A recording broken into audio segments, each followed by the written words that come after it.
Fatulu Amo Radio Samoa.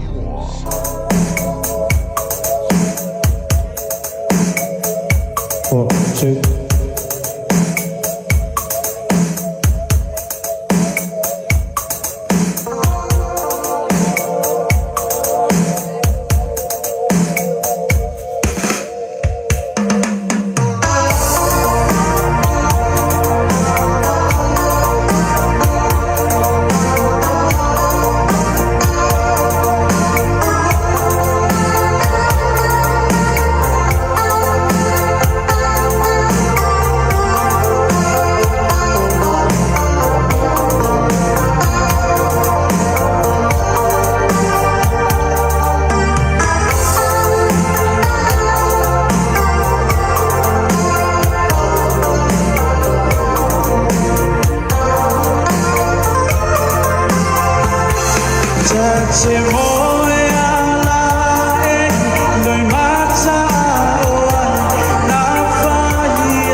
So truly so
Sepuluh minit jalau channel chula se follow. Ya unai musika lava e whaanu fufile mua le taiao lanto le aso tofi. E aso iwa le nei fo imasini le utatu iai. Upo le pese momolea to mo ngā lofa. Ia e tali umaina i whawhiawhianga le vaeva le nei fo taiao le melisa. Ta te moe ala e ilo i mata a oai ea na whawhanguina ita le nei taiao. A leo tatu te fsile fai ma tatu te mafuta. Po e manua lo po e mala. Ile lofa lemba le anga le leo le tatu matai sido le langi. Fai non te ma yelo to se fua ma so wola vai vai. Leo tatu to e fei loai. Lungo pe nga lunga le air de tau tumla uranga le si fonga le video Samoa se fuma lima vitolo amo. Ma le po kalame le Fiafia Mai le nei taiao. E le manato lo fola manuia lo sa le taiao le nei. Le lofa maleanga le leo le tatu mataisida le langi. Le lofa whaasafua le tatu wali e le mawhaio na ve sea mo tantou. E ta oto i lo moenga. E te ala le taiao, te whiarua i le tū ma le tū. E ala laba e malutia i tatu uma. I le lofa muti vale o le tatu watua. Ia whaila mavi inga o le tatu mataisida le langi. Tai le tuolo na lofa malona anga le lei mo tātou lana whanau. Patalo fatua ila le pokarama le Fiafia Mai le taiao. Malo le usu. Malo le wha malos. Ia, ile. Tapo inga maua ne tātou tamam tina ma tutua i maota malawa. Le ngata fo ilea. O le tapo inga le whainga luenga tofia le atua i sunga i whawhengainga. O latu whalitua. A fionga i pātele. Tamaita i sā. O i lato o leo ua tutofi ngā luenga le i so se tō vine whaatalo whātu le tautua le nei taiao. Whawhelo i atu lea le nei taiao, lolo le tātou wa tunuu, pia lava nei te mafuta mai lunga le tātou poklame. Yo e maa lo lava le onasai. Tono lo whawhai ngā luenga o to tono lau taamale. Tono lo whale. Pea lava nai te pisi ai o i tiuta mga luenga nei aso. Whatalo whatu le tautua te tia mal poklame. Ea whatalo whatu le whianga konsula le tatu malo ma latu ofisa. Malo se fomanuia nei taiao. O whianga konsula. Alol whalau nei vai aso malo whatu tau longolongo. Aengo lo mana miai fso sani nei o tatu tangata. Ia e mai se whole tatu waturu i Samoa. E se ale le leo le li. Nei tai au fau a tau sila mai o na nafisa o talanoa atu whaatamtaalo. Ai ale nei tai au leo a tau sila mai. O leo talanoa atu whaila unga le tala lei. A wale moli ino le tatou upu le nei tai au New South Wales. Ia langa whingatale tatou wano nofo. Ngata fo ileo le tatu maftanga e moni a upo le atunu e ta alo ata mo le uso. Oe, fa malo atua ila nei taiao le tapo inga kunselani. Ia e lo se tama se la bea. E lo se tama se la bea. Malo le soifua manuia le nei taiao le tapo inga. Ala fa mai le ainga Samaroon. Ioe le mawhailava na be seo mātou loto ma o tou ina ua uma le taalonga na po oi o le uso tui ofe le ua tau sila mai o leua utalangoa whaafaya onga ai maisi o le talanoa whaafayla unga le tala le mamoli atu whaamafanfananga ia te o tau le nei tai au ia la balea awale a inga o aies furulua Maliu mai le toi oso hae o le la, ma le masina ua afa. Oi, whainga le anga o leo atu lolo la au o le bao. Ua ngase toto fo i le masina. Al talo le tai au i per fa mafan fananga ia te utou. Mal tu alalo va ai tau la e wa tatau na ave lunga le fri makeki.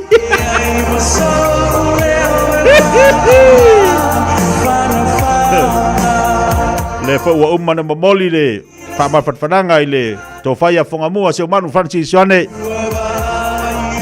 Ya wala val tulanga pe ona yai le talonga le ponpo. Nga te fo ile te po inga le sunga le o tabai. Ya upamasani e oso pere la. E oso pere la. Al tatu baftanga fe pea ele uma. Au mai a batu. Se teime le tula ilea. O se tasi le nei tu e momoli atu. Se upo awa le tatu fisi fainga sa iere pon po. Al me sili matau anawa e usu e te whainga ruenga.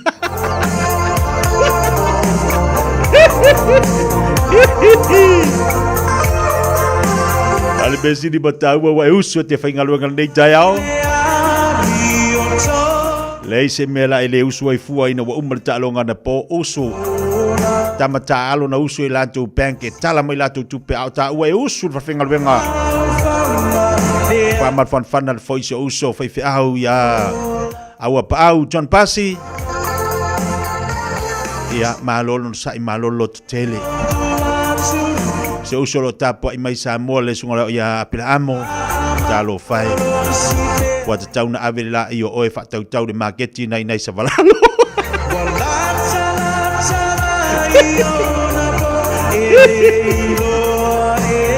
Ai vai le la ai o lo sunga le fa feranga o pa au. Le matala le free market o taro le asa tona i ave i ai. A tone te ua taulia. Maua si seleni fso swani li tele o me fai.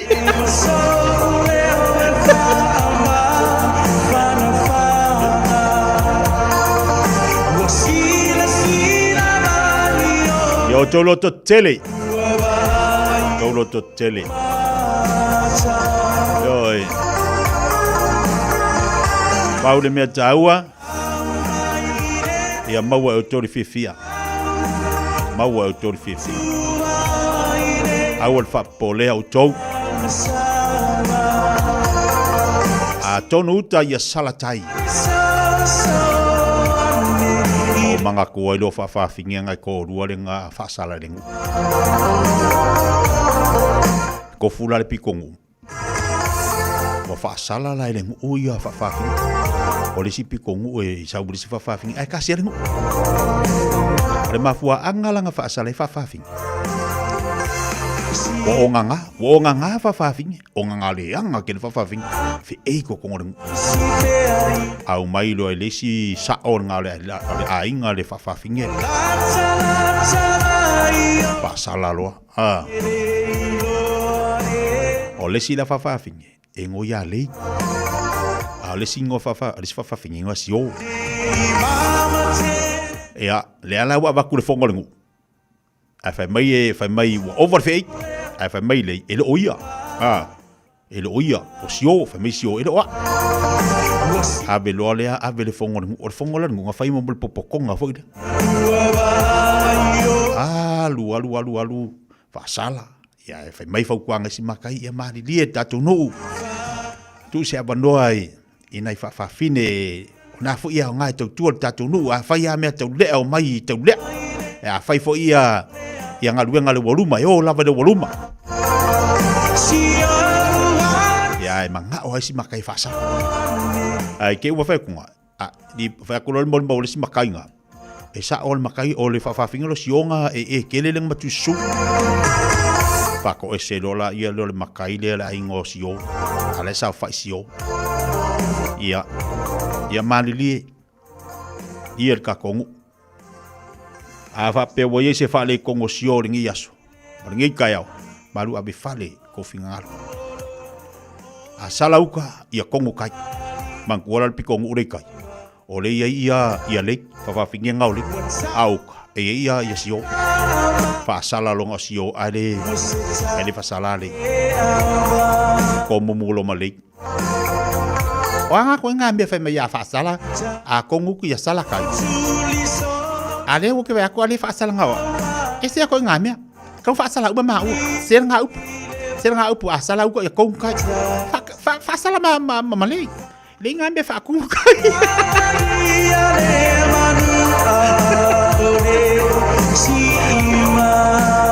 asala ko ya ko kai ko ngambia fasala ko sio sen ngau pu fa me asala ko ya ko kai fasala ma malik lang ngasa ba kai wakili sala ka po ya ongo sa sala ko ya kung kai wa fo ifa le kung le po nga po pa sala mau ka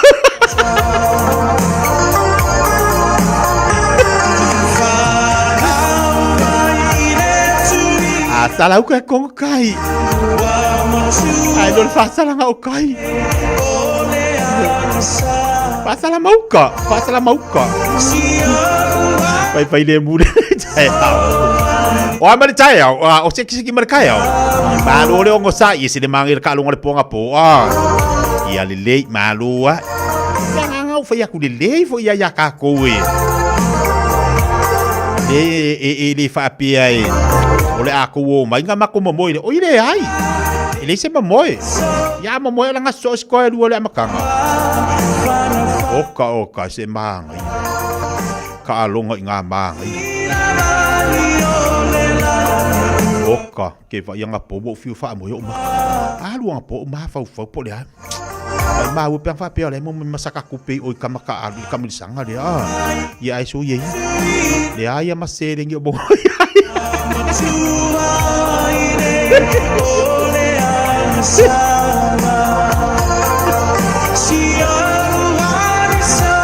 ya salau ko ya kung kai pa sala makai esa oi papa pinge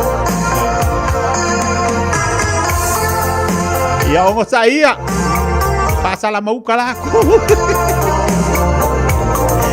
kai makau kiar kalong alpo kapo bar ko faingo wa ya la ka ko pido ngi kai ya malu le usu ya simbe finga kai le wa fa pia fu wa nga pu mar ka longa du mboi vala mas yau kau konga kalau we ka longa ya ko yang ele ko sir we puki ngol laula mo ko ka kalango ko pe sir wa kala ngol laula ya ma fa you say sorry for ya okay longa au lo ma ko le plu ai au ko inga ya maru ko le fia ka yor ko inga ko inga lu manga u lu fia mboi vala ya mar ko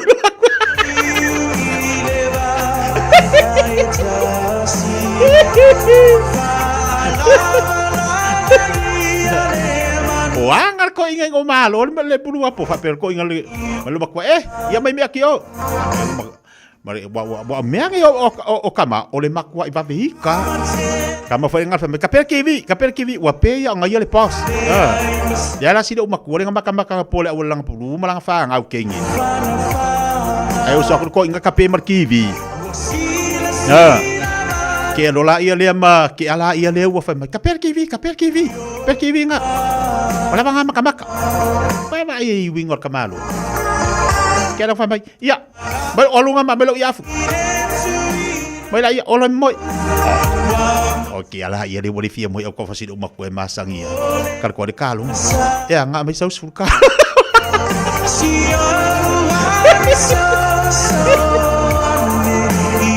ko fisi do bako fa kan kali mali pokole ma fa kan lo bako ya wa afu oi ya la afa fa ka usanga ke moya nga oi ya wala muri da marune nga aya sa udi dia ka ko kinga ku ise fa sala umar ka usanga ngi omo ko kasi dia simbo iya nga ye fu ya ku de fa songa poku sisi fa sina maile oya de ka alunga nga manga yang apo yes lo ka fiafia bakala fiafia ngi kaya o ka kangwa ku lo ka pela wi am ye faye de kala le ngi kaya o wa fa ba fanga nga ya ki kol marun yo wa makwa manga ya ngi kaya aya ese fo ya wi ngor ngi ya so kofi wa de umangi ngalu wenga o su fia fo ko kere va ka ko disi de nga o si de si de mar ka ko disi de mo wala ko ka ko disi de lisi de le na fa ma wina i sua fo ila to wa u va ai ko le lisi nga po inga wa umanga fo inga fa ka longa o kilo ko le lisi boka e maka u kia ai le marune nga mai ka ngaka oi ai ba is lesi da ka ngaka me se da mo le ongo i le marune i le fa oi fa fenga makofa e fa fenga makofa ia o isi ka ngaka fa mai e ko se furmon ku pun marun ai le ai mako oi ea se ai nga fu mo mako se ai nga fu mo ia vai o maka nga po mo fa ngo o fiu ka fia kangi nga po kere kangi lungo ringi dis ya o kai se maku ya ngi ai nga mai ia ai manga ku fo ngai ia fa o ka nga ka ke vai ko la kala ka fa di me alo ke va ka po de ai mati se la kala ka ia e uma le ia ka ngola ku ko ai ia le nga mai masua fo ilanto ia ele ai masi se la tala ia ai malo le ngosa le ngosa ke longa fa pia e o mar kai minge pe ka ri luar ya la sima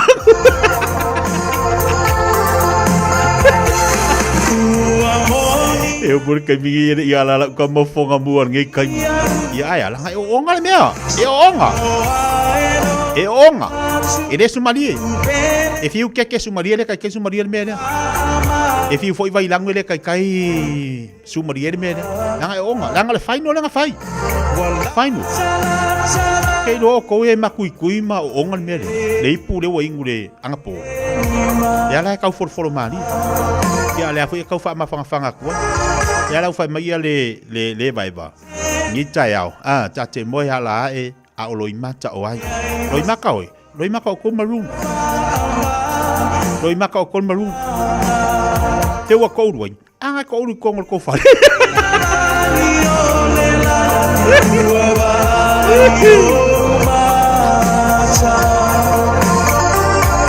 dai bale wati lo tos fulu 5 menit talo le tula smaltasi ya de mesi dia maka wa lo sufia fier kaya ya pe yana fayatu o ta longa ye wa lo wa ka longa le wa ya ko fo ya ka ko e ko fo ya ka ko ka ke e su ka ko kupi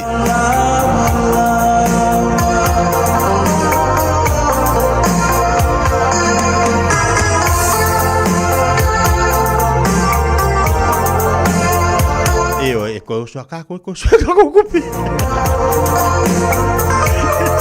mai mo pa sa ka ko le mo fa pe ka la le mo el ponga po ai lo ngai su se sin ngai ka yao ia ai ma lo fa ma lo sin tatu ainga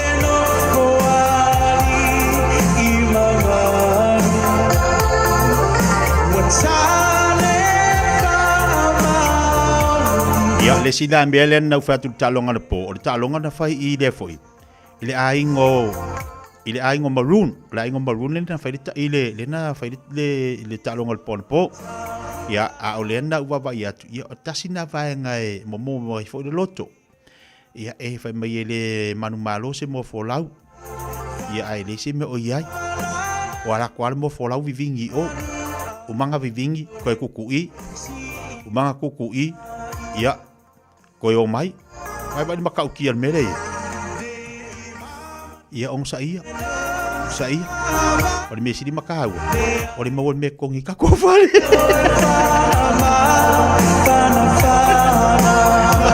wa zongi nga osul fa ma fanga lava aya ngale asul fa ma fanga ri tebele wati lo tos mo tolo minute talo le tula se football tasi se banisio tatu faringa umale asong ka ko weva ka kalunga po Mom, Dad, asia te lua pisa so oi.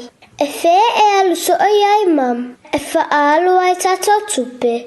Wata le lava. Le lua misa so ai uluma. O masini poka. Ua mafu ai le vevesi o lua. Ai fa afufunga foi. Wala aule au nanga. Ale mapu maya. Ile o valu solau. Lua tasi. Tala no iai. Pa asole mu iai. E mawai lo o lua fiafia. O valuselau, luatasi, lua. I love you, Mum. I love you, Dad. O tau sa ili se Samoa lo ainga. Po tau sa ili sa masini tutua pe o le Hilux ma le Ford Ranger. O le au nanga ale kaseti e whaafai mo fie mea uma. E te alu malau ta avale, ua e malie atu atoa. Talia le titongi vaiaso, lua vaiaso, pe maasina foi. Tu atoa lo whaatuatuanga i le kaseti te tala fitu aso, tu atu si fitu tasi, East Tamaki Road, Papatoetoe. Telefoni lua fitu fitu, ono fitu lima fitu. Lua fitu fitu, ono fitu lima fitu.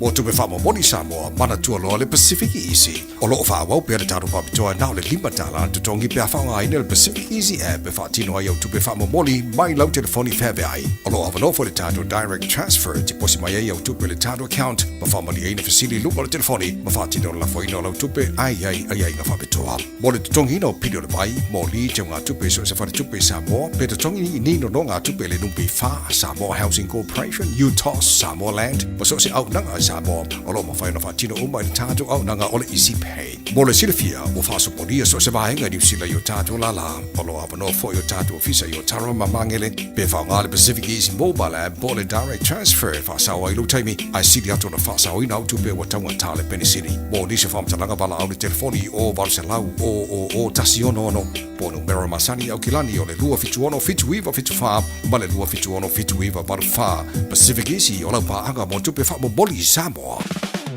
Wala ta maile te uanga le whanau ia iulai, au maite mata i leo fuofongia o tapinanga, a le Auckland Zoo, mo le toi fo i mai le Dinosaur Nights and Lights. O se po e tumu i Fiafianga, mata i dinosaurs ese mai aso la, le te lea la tau tino, tau mawhai mea ai matango fie, sa vavali i le Dinosaur Discovery Trek, o se po mo le ainga atoa, te tala mai le asfarai le tolo iulai, angai le aso sfulu valu, mai le afo le lima le afiafi, angai le afo le valu li po. Tanga iane i le aucklandzoo.co.nz. Radio Samoa, tasila mai batolu, amo. Radio Samoa. Tasilima i tu. Amo.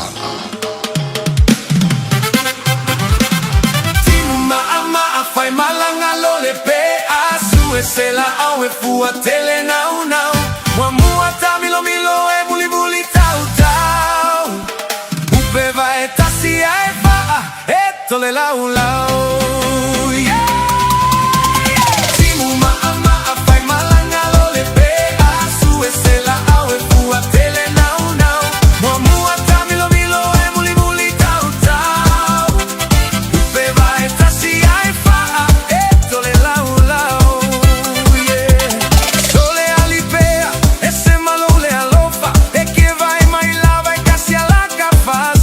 Ai que fama kakasi, mai fama kai pe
fua tele nau nau.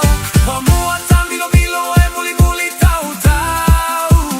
Upe vai tasi ai faa e tole lau lau. Pe ale alofa, pe ale popoi, pe ale kaele, pe ale pepe, pe aga apo, pe aso ai, pe a fai kala, pe a kaula malama. Timu maama a fai malanga lole, pe asu e sela au e fua tele nau nau. Mua tamilo milo e muli muli tau tau. Upe vai tasi ai faa e tole lau lau. Timu maama a fai malanga lole, pe asu e sela au e fua tele nau nau. Mua tamilo milo e muli muli tau tau. Upe vai tasi ai faa e tole lau lau. Olo minuta jalo le July sfumar jasi nungal tau jula rede Samoa semua lima betul amo. Benayol jatuh pekalam yang leca yang oleh stofi. Mai foi itu mengalu wenga. Ale mamalo jatuh wa cenu. Ya oni so ila tu ngalu dua tua si o taya dua tu malas dona. Mola tu e o maleso esel kulile. Alu le fa mau. Se bal fatal to lungal jatuh Facebook malungal jatuh YouTube. Yo le foto tele la wa e vai valo ba futa mai ai. Fatalvati ya sene jawal malo si for laude le good morning. Una fai vai fatalvati le vai ngale so fatalvati malo si for laude le. Nasiano fa fedo ya tul pokala le tayao. Tua sao fatalvati malo si fumuria le fata si mai nei inai Brisbane au Italia. Kasiano sana le fatalvati. Malo di lema polu topa u. Vai pamuri polo fatalvati le tayao. Pamalo tu fo ia le tawal sa poketi tak bale malo fatal ma tamai tabita sui fatau le fatasima inai sidi au Italia le so foi apel amo bala ngalo ba futa mal fatua ta ele lo ma futa ba inai ba tele Samoa porto via fatalo fatu bena fo ia le ata suenga fatalo fatu le tayao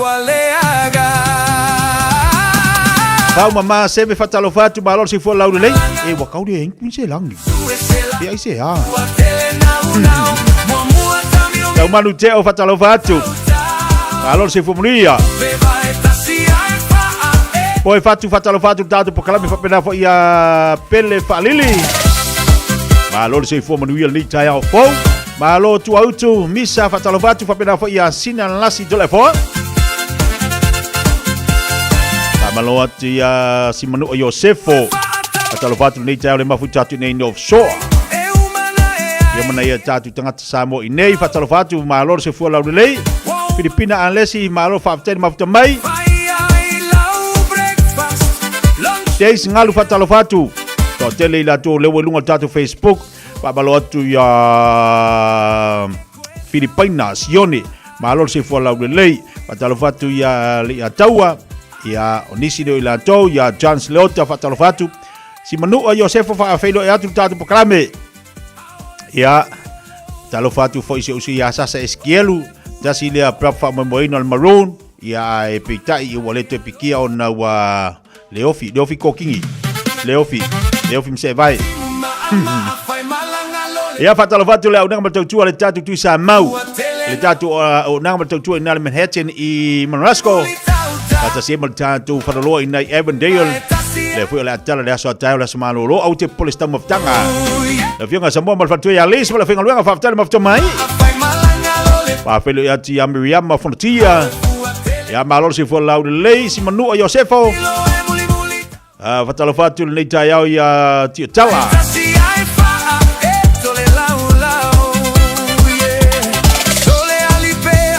Fatalo fatu pakalbe au kuso Yosua.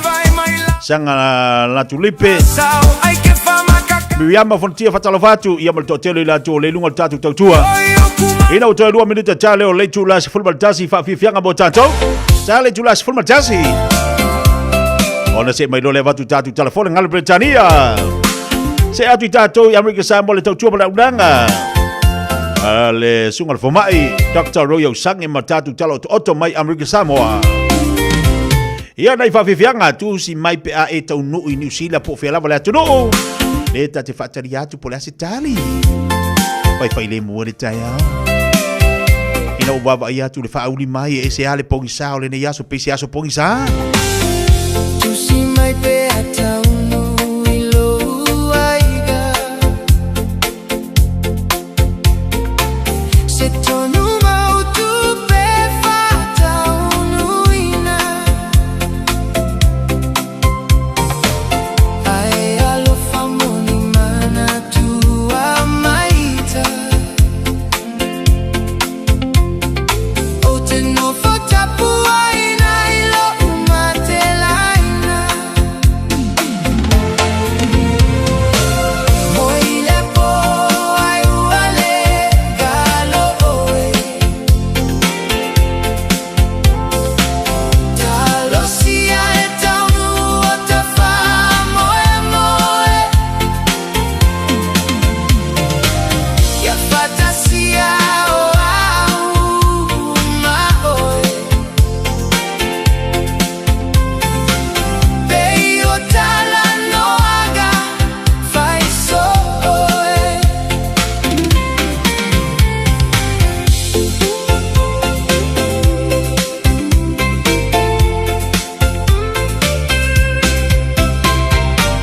A alula o malaga e o momoli o italo saga. Tamusu e ito fauaga. Ne iesuia bene tungatala. Tale lava taliga malo ugalala. Moile po ai uale galo oe. Talo sia e taunu o ta fa moe moe. Ia fantasia o au ma oe. Pei tala no aga fai soe.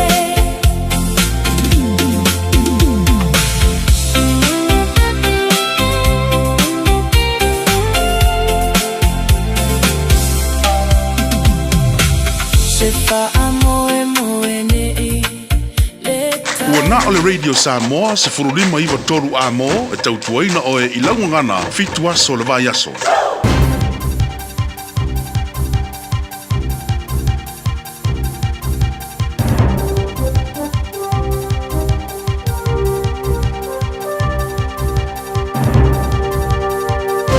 In this update, explosions are being reported across a number of southern Iranian cities as the US conducts fresh strikes. Donald Trump's declared the ceasefire between the two countries over as both sides accuse the other of breaching the terms of the agreement. US Central Command says the attacks are at the president's discretion and are retaliation for Iranian attacks on shipping. CNN correspondent Frederick Pleitgen says Iran is vowing to retaliate. The Iranians have throughout the entire day, and this is from various officials, said that there would be a massive response coming from the Iranian side, that U.S. assets in the region would be under attack. Global oil prices have risen on the back of the developments. The weather may be easing, but the South Island's flood recovery is only just beginning. A heavy rain watch remains in place for Kaikoura and Marlborough until 6 tonight. Met Services Heather Keats says things will calm down, but it's set to be a freezing weekend. We might even see some hoarfrosts down in the South Island. We're looking at overnight Saturday, -3 for Christchurch, -5 for Queenstown. Even poor little Aucklanders will be cold. It'll only be 3 degrees. And Oamaru residents are being urged to conserve water after heavy rainfall affected the town's treatment plant. Auckland City Rail Link is undergoing a dress rehearsal today. Council reporter Jacob Jones is at the new Karangahape station. Despite being a trial day, the station is buzzing with a train going past every few moments. The clean, almost futuristic feeling station is deep underground and has intricate Māori carving in the roof and circular shaped corridors. contains the country's longest escalator, which is 43 metres long and takes a minute to ride. And hopes Matariki will continue to bring people together.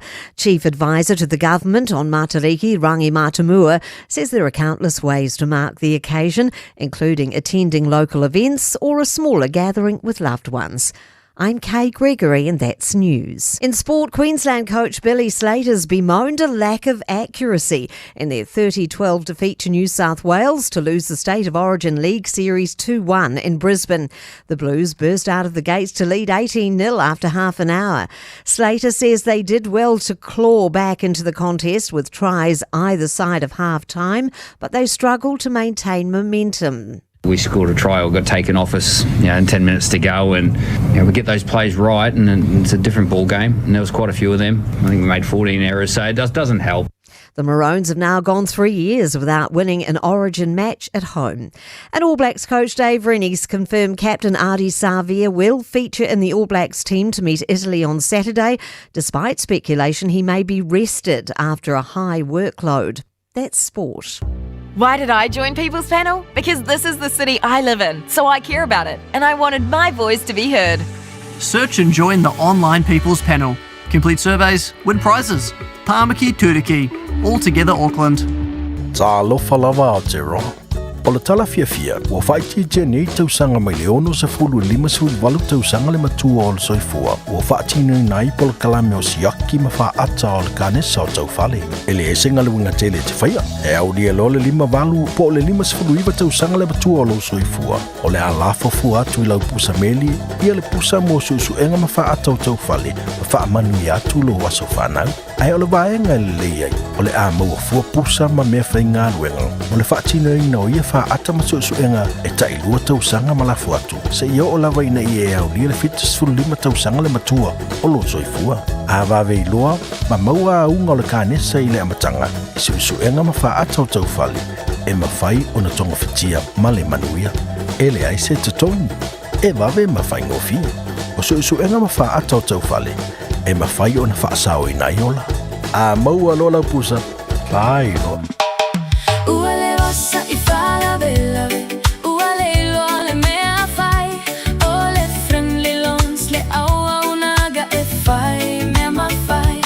Le tamaitai o Agnes Towers Moa o le atau toa mo oi. O walu te lau fitu I vaiva o le tali o lo faa moi moi. Le Friendly Loans mo nono ngā tupe, tuatusi, loa fitu di, Waiparera Avenue, Henderson.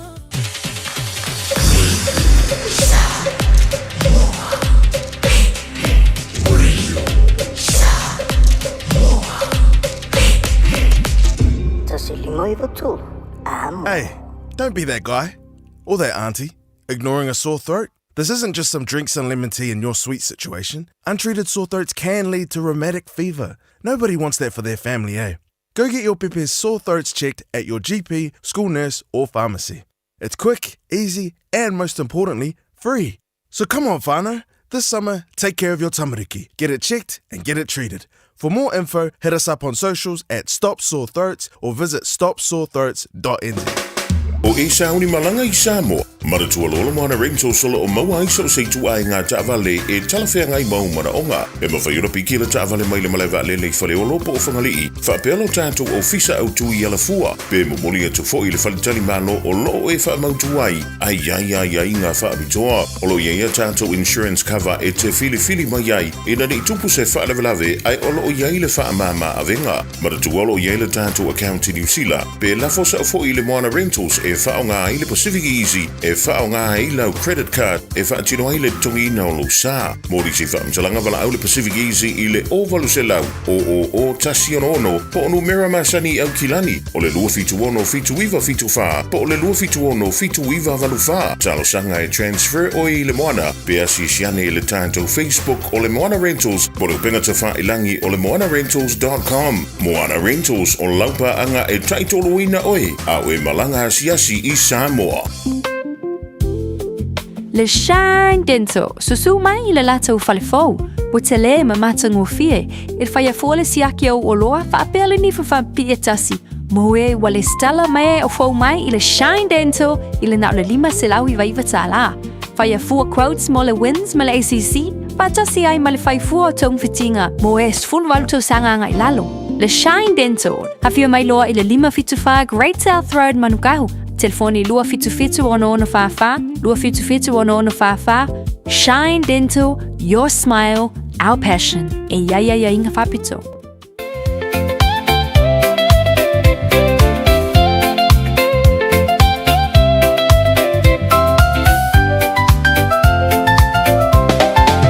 Sauia e show, ile siva go-go. Ole mau i lava lena, ole au talavo. Fai mai lava lato e mana o ile show. Saulo ala ia, e matu ai so. Siva mai ile manaia. Alo ia o fai va o mali e mai le musica. Si o tino e va vai, e se le mata inga. E alewa se mali atu le teime le wati a tatou le nei tae ao. Oa se fulu minuto te ene le tu la se fulu martasi. Tatou teime na le wali tae ao. Yo wa te lo fu e se fulu teime la yeisi a tu no. Ya tatou ai nei New Zealand. Oa se fulu te ene tu la se martasi. Ma le tatou tau a malulu tau mafanfana. A mafanfana tu e malulu. E fōringa mai se fōringa mai le tātou tau fo ili e pia e se au inga le tau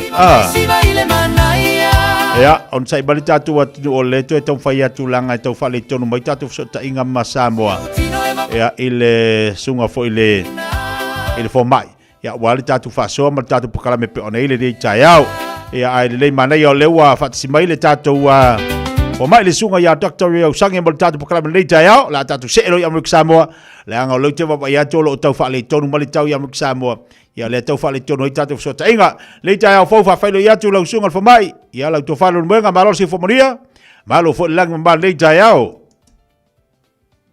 ata lo fa tia me se ya le tatu tonu i so se ta fa lo langi ya fa pe foi na ya tapa anga masani le tai au malo so fua Malor se fo maria malo fo lang mama Dr. Nei Taiao. O ama le tauna ya tautou. E fai lava si ti munga o Amerika Samoa. Ia ua pua oa ma whainga tā fo ia le whewa inga o le Nei Taiao vai ane wha fonga le tonu. Ia ona o le tūlanga o wala tele vave Amerika Samoa. Ia aola vai na tele timpunga ia to ai la le vai ia peta ia o tausisi lava ia le tonu saunga le mu ia o tulanga aso fa penei ia mai atonu e nga foi le fa le tonu taue e tau le intanga ta feo ai lunga le wala se tulo ia ai malo lo le mama pui mota malawa ia ma pulpulu le plan ke o tangata ia va ane fa fonga mai ia ona wa esa la foi le tau wa le malulu Amerika Samoa malo fa tai doctor afa pe e fa le tonu le tau foi le la tu Amerika Samoa o ai mai sala le va ale la tu tatu mai upolu alu atu le Samoa le Naomi a fa pela e lo wa ma fa le tonu le tau o le tu langa o tatu vale e tau nu o le te masani tau wa telo wa so la sa tau nu le valu le tai au pe ona la tu malanga foi dia ai ona fa le tonu le e ese fu ingo malanga ia mai upolu anga i Amerika Samoa ia o me moni lava te va ni fa fsili ia ua fai lava fa unga le al tatu company va le fa wa le va ona sanga le mu ia maltia ma pui o le tonu. Ia, e whapena foi la i tātou valele. Ia, e tau fia foi whainga malanga le tele o tātou valele pei o le valele al Samoa Airways. Ia, pol valele foi a le tātou company al Talofa Airways. Ia, pēlanga le tau. E sila fia lava e nei o tātou pailate ma i lātou lo whafuina ia. Le tātou no whanga foi lele o le tawa. Le o lo i Samoa. Mantua foi e le se ele o toi ai se fale e va aia ia le tūlanga le tau mo le feo ingo vale le Amerika Samoa ma le tasi le na o mata uputu ngā le lava o lo fifalo ai Amerika Samoa ma le malo tele o Amerika. Ia. Ona o lea control mai le tau a Samoa vale le e tūlau ele ma tūva ese ma Amerika Samoa. Ia lona winga la. Sa wala le whātonunga mai iai la tau o lo whainga ruenga le taua po le whale vai tau whale olo ele ma whai ona wheo ai vale le. Ia o le tūlanga laval na iai mai whapena fo ila wala lo pe ona e whasilingia. Ia ele o whātau nuina fo i se malanga le wala lo i le vai aso le nei. Ona le malanga i toi lau tatu Lady Samoa wha. Ia le alala le na le o whātau nui na ia se malanga i le nei vai aso. Ia e whai o le whale tonu le tau. Ia ai o nisi fo i o polokalama le tātou ofisa o le o vaa Samoa. Ia mo le tautua ina ma le whatino ina o lau o nanga mo ne o tātou uso i toi lau o lo malanga i tātou vaa. Alo whaftai. E lei ma ua po le sisinga fo ilea o le tu ngā whautasi fo ilea lena whai Amerika Samoa le umatu nei. O ai le vaa lena sola. Te lope ai o le ane toi sola ma le maunu le tau sala. Ia sa o va ai le ata na malo le va ma le fianga vatia. Ia wa foi lai e toso le lava le mai se tu lo i lungo le vani monimo a pu e tu la le ata ile ankle le pu e tu le tu yuta. Ia. Ia anga i pu e tu i lungo pangpango ia anga i o le company ia tu. E pe ama le io pe ama le tonu pe fase kone o la ule vai na mai tawina ia le mua na pa ia o le laina le o le tini e le va o le fua o mai vatia ia e tulu ai le va o le tau sala mai le fianga nuli ia o le taua la o le tunga fautasi le nei ia o lea ua iai foi manatu o nisi. Ia, o le high-tech o le vaa. Ia, ai o le tūlanga o le au vaa, ma le kapiteni, mua whai meisi tangata ia tau. Ua lewa o na foi le si la fia le kapiteni al fua o, ia le tuai ngā tau, ia o le tuai ngā la vaa e anuai le vaa, ia o le whātonunga e ave lau vaa pe a whai e sou, tau sou mzisi le a. Ia e foi o le kapiteni o le fuo. Ia sa u whai tau foi talaanga o le sunga leli kapiteni. Ia fōlinga mai foi o le tangata e masani le tau. Ia e whapena foi kapiteni ia ua loa foi ia le awonanga ma le tautua tau whātaufte. Ia tangata foi o le tau. Ia. E pe ia la ia tu ngā whautasi foi e vai ane al whafonga le tonu leo lo whai Amerika Samoa. E tai pe ia o tālonga soka tia ia whea ngai mātonu o lolangi. Ia. Ia e le teimi foi le leo lai e wha moe atu ia le tonu ia lātou tangata i longa lai tā alo la. Wai umai. Wa malo le au ele i mawhawina e. E manu malo. Ia mai o le alava o tātou vai tūlanga ia i whai ngā meltai. Ia taipei foi o tunga vana whai i Samoa. Ia le ase sina mawhawhawina e mua ia le vaavo le sa aloina e manu o le malo i foispuni. Ia ai umai e ua mua le vaale na sa aloina e manu o le malo.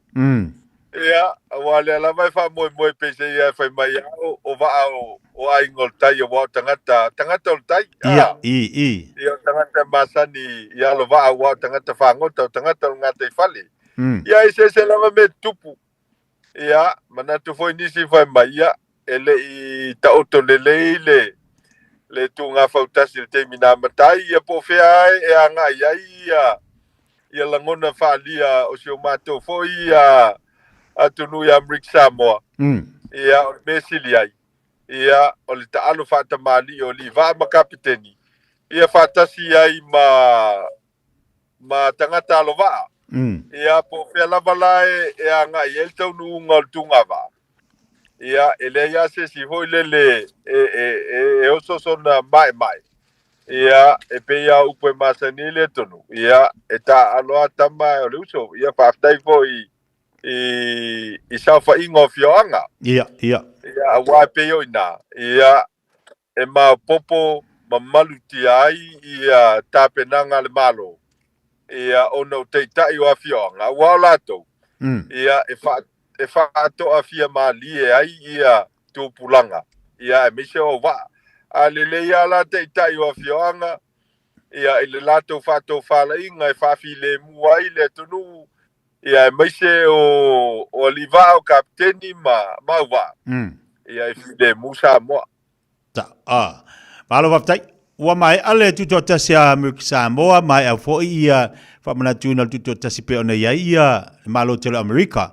Alau tuto whalonga atu pe ia o lewa i foi se whamana tūna o manu ala tau e whaen tau whalau tele le vaenga lau sunga lumang. O le whengainga Amerika ma motu nei o Amerika Samoa. Ia o le whengainga ia ma tuila o le wheiva se launa sai ni ai. Ia lela sa ia se lau luas fulono tausanga. O le sisi na o le tanga vai o le malo Amerika i lau ele o le farse fulu o tutuila. O manua la, o le tasiva o wha sa sisi na i le fu o le malo Amerika i lau ele o manua. Ia o lona winga la. O lewa se lau luas fulu tausanga. Ia talua na vea motu o le fianga manua pol motsa. Ia i le fia o le lau na mtasi whapea fo li whatui ma fitalenga i toto ma upun manutele. Ia ma vea ai a Amerika ia o le malo la tau te puipuina ia le soifua ai me se foi o le ia tau tangata i manua. Ia o iu laila sus fuluono lona winga o le vai aso lea. Ia e anga i e foi le kovana ma sui kovana ma le kabineta me se o whaurulunga mtanga luenga i tuila e anga i manua. Ia e whaile tapenanga o le whamna tuina o le sisi na o le tanga vai o le malo Amerika. Ia i lau ele o le motsa. Ia ma whenga i e foi ma whanga i o inga i pe o whawhiewhianga. Ia o la tau savali. Ia e mai maupean ma whaina whaise tunga whautasi manua. Ia e whaiwhaiasi ma mao manua mai tutuila e toi titi atu sa ma le mao le anu i Samoa pe ama le fitus fulul valus ful mailal ma mao. Ia mai o te vai au manua. Ia e se vanga na ai le no whanga i olo senga. Ia e ma whaina whaise tunga wa. Tunga fautasi ia au isi no whanga i manua. E whaiasi whaingata. Ia ona e sou telele le ngata i whale. Ia mai whaingo fia fo ia li waa ma kapiteni. Ia le ngata i whale o manua. Ia ai se mana ia e whaini alo ngā pau ia po i alo ngā tulula. Ia wala iti vo lele e whao popo i whangai o inga mapolo kalama o le whamna tuina o le sisi ngā fua. Ia ale manu tele. E ui lava la i le whatulanga ina o le malo Amerika Samoa. E au fia ai ia Amerika Samoa i tutuila o manua ma toi lau maupo swains. Ia ai ese lava ia tausanga ma teimina sisi nai ia le fua Amerika. Ia mai wa vea ai ia sisi ngā fua na e tolu. Ma le sisi ngā fua le malo Amerika. Ma aso malo lo i ne Amerika Samoa. Le la whafonga mai le atunu tietia. Ia e paula nei o le atunu pol territorio Amerika. E wha aso malo lo ona o sisi ngā fua e wha. Ia o sisi ngā fua a tutuila ia a perila. Ia o sisi ngā fua to e lau po swains ia uni. Ia o sisi ngā fua manua ia iulai. Ia ma le wha na tuina le fu Amerika ia iulai. Ia, o lona winga. O le atunu foi le whai aso malo lo o sisi ngā fua. Po le wha na tuina o le sisi na o le tanga vai o le malo Amerika. Ia, mai e tūlanga se foi li ia nā whamantunga. Awa e tau mai ai i tangata Amerika Samoa. Le tā ua o le sotanga ma le malo Amerika. E le ngata na whaipaanga ma Tutuila, whaipaanga ma Swains, whaipaanga ma Manua. Ia, au le au te lenga. O le territory o Amerika Samoa. O la se senga o fua i a Amerika Samoa a outou ma Manua. A o la fo ile umi e whaanga i o i eile whaingor se singa fua Manua. A to se vai aso? O isi teimi tia a to ale vai aso whaiwhanga i o inga. Ia, a waipe au le tele o sisi ngā fua a Manua. Ia, e whātau teia lava i le awhioanga o ta u.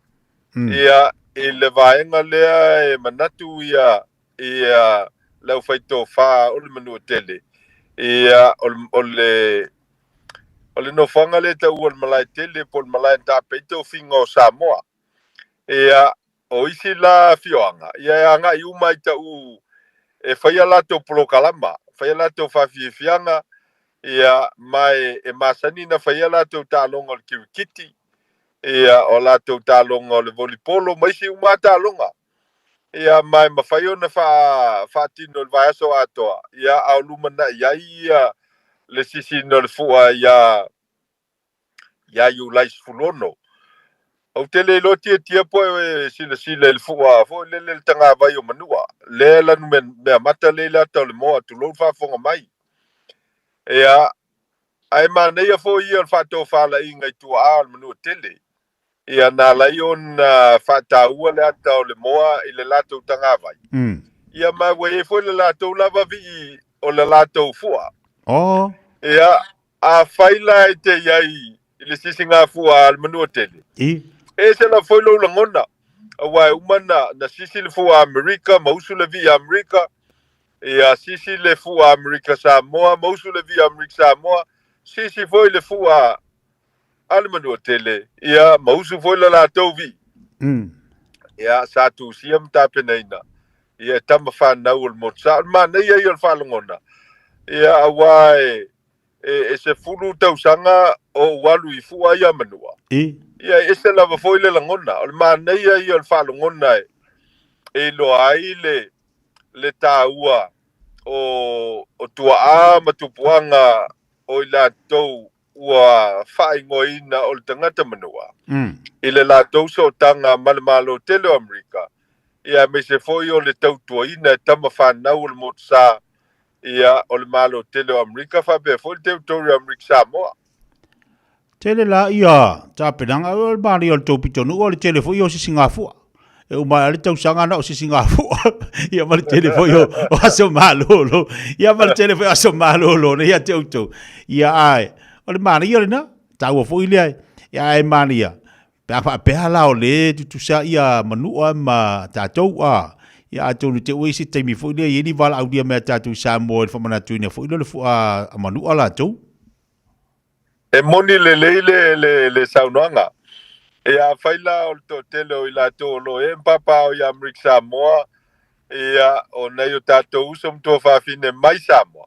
Ia lona winga. Ia e whapopola i marsisi ngā fua a Samoa.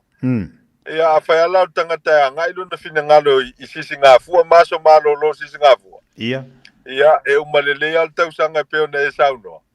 Ia o whape nā lava le soifuanga ma langona o tangata.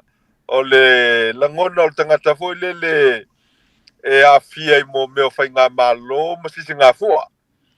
Ia e a tonu e aise sisi ngā fua i le lumanai. Ia ma whai fo na walau lia e la mātou whai ngā malo i Amerika Samoa. Ia te itai mai i Samoa. Ia sisi ngā fua manua. Ia por sisi ngā fua fo i ale moto Swains. Ia o na mana ia fo lea o le sila ma le vavai fo ia nei o tātou tangata mai Samoa me se o tātou te itai. I le fau wina o so tanga o tātou Samoa.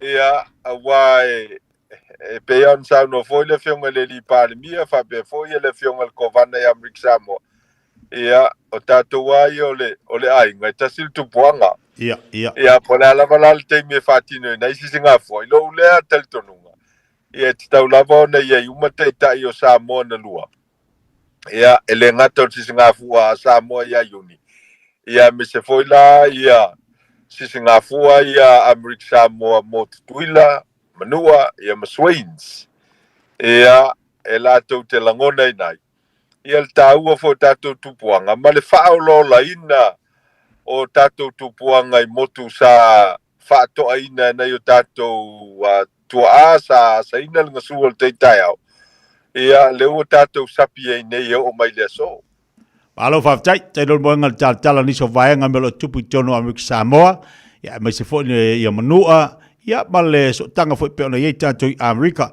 O a fele tātou palota fo ile le na whatatano isi tātou mamtua. Lewa tā penati.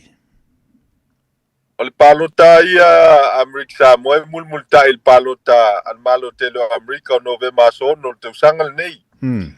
Ia o le palota ia o faipule o fono faitu la fono stete ma territory ma le konkaresi. E tai lua tau sanga. Ia o lona winga. E te tau ana tino u le faipule i lana ngā luenga i lana i tu malo. Ia o nai nao le lua tau sanga ma fai palota. Ia au i la tau la ia tau senatoa. E le ngata o le fono faitu la fono Amerika Samoa o fono konkaresi Amerika ma isi fono faitu la fono isi stete ma territory malo Amerika. Ia e tai whātau sanga ma whai palota. Whapena foi la li tofi o kovana. Ia e tai whātau sanga ma whai. Tau sanga la ne lua whelus fulono ia novema sono. Ia o le palota le ngata o le matou whai pule to atasi e whai masui Amerika Samoa i le whanpai Washington. Ia novema. E whai e foi la ma palota matou whai pule. E luas fulolo i tono le motosui. I nei Amerika Samoa. Ia mai o le alava e whaasolo le mea foi lele o le campaign na wā mātou tia. Ia ele pei o Samoa mai sino whanga e sal whatou sina. Ia au Amerika Samoa ia. Ia e tanga le whai o lau campaign ma whai whatou sina. Ia o le ala foi nā mātou te le tinga ina i pei o Samoa. E uma ia palota. Ia ai whai whamsinonga. Ia le foi la ua fatino i le vaiaso le nei le palota sa fata. Ia se teimi foi ona fatino le o palota fale alili ma palota vai maunga tonu. Le na mai le unga whamsinonga e fale au ngaina. Ia ona tūlanga le fatou sina. Ia a tonu foi o le sina vaenga taua tau na vava el malo Samoa. Ia o se whainga pe o le fatinonga o palota nei Amerika Samoa. Fai lava la o tapenanga ma lau fatou sina ia e te le popole se whamsinonga le lumanai. A wātou no me foi na titi ala i on tele na vesi tangata. Ia o leo e tau vava ai ma tau tilo po a fatou sina risu i tau vala e fai poe mai ata mfatal no tangata e tapena mo le whamsinonga. Ia au lele fai al palota.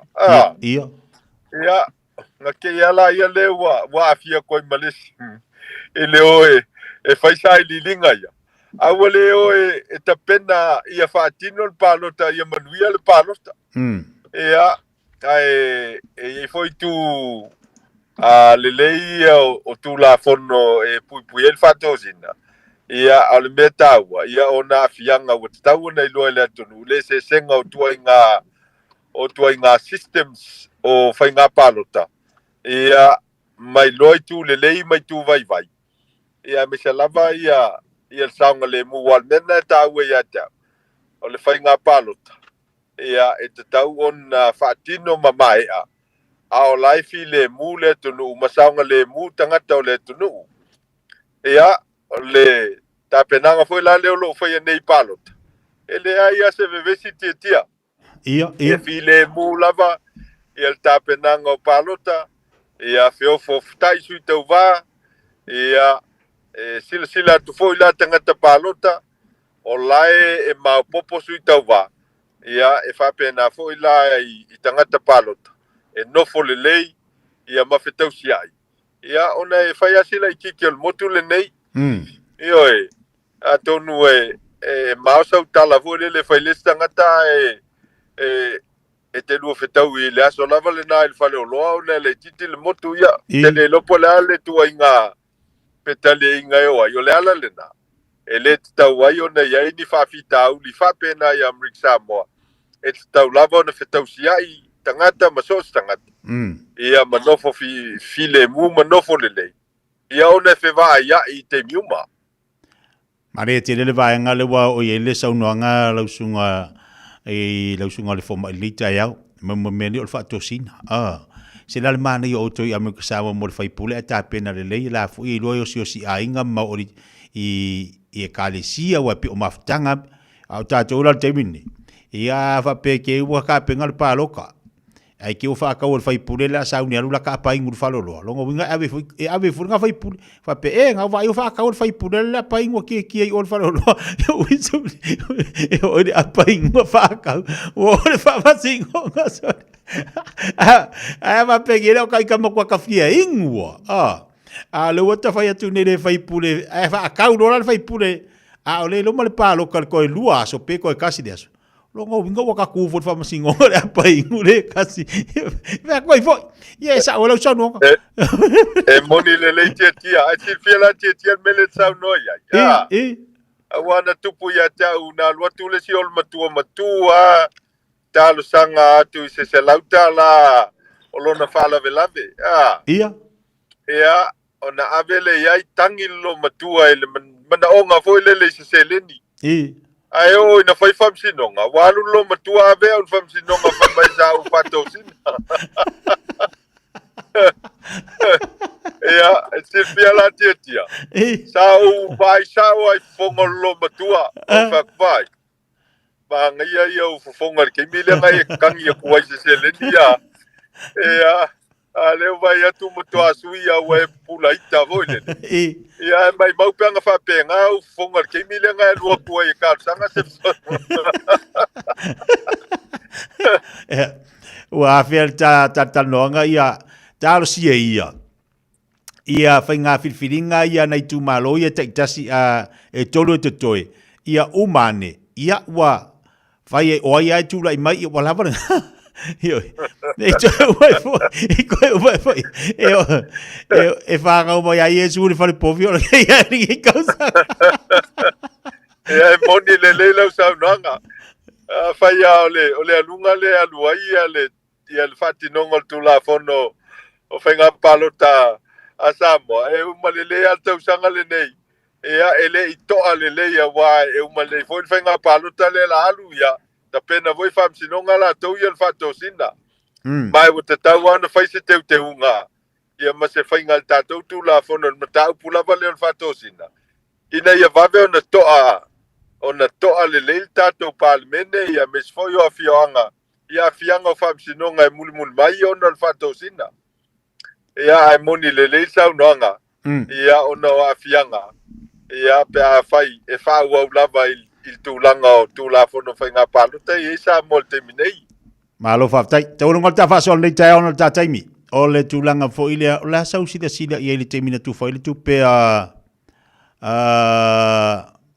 safata o fetau i wa le lo palota o le lo mal palota safata ia alu tu fa tupe le vo ta tu lo atu penga tu fai langi fa me wole fetau il fa tu sina la so e langona Walebana upor kiki Amrik Samoa tia ia e me se lava la tau sanga fo i e palo tail ko vana marsui ko vana ia e ta pena lava palo tai te tala i el telo ploketi al malola e fai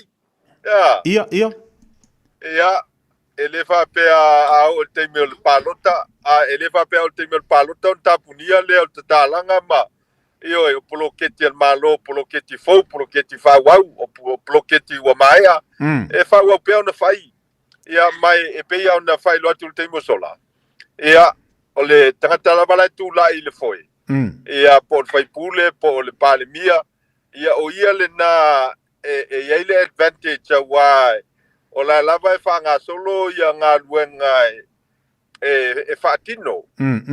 Ia. E pei foi la o le whaatetainga o le palota le amatou e whaine i Amrik Samoa. Ia. Ia, e ia le fuafuanga a lau sui tau vale fionga ia samana se mo vea. E whai se whaataltal noanga fu lea ma i lato vetureni. Ia lela sa whai a samana. E tau ona whanoi al mautau o vetureni. I Amrik Samoa, le whale o malo. E whai le whaataltal noanga. Ia e whai samana. E le ma whai e sui tau vaa.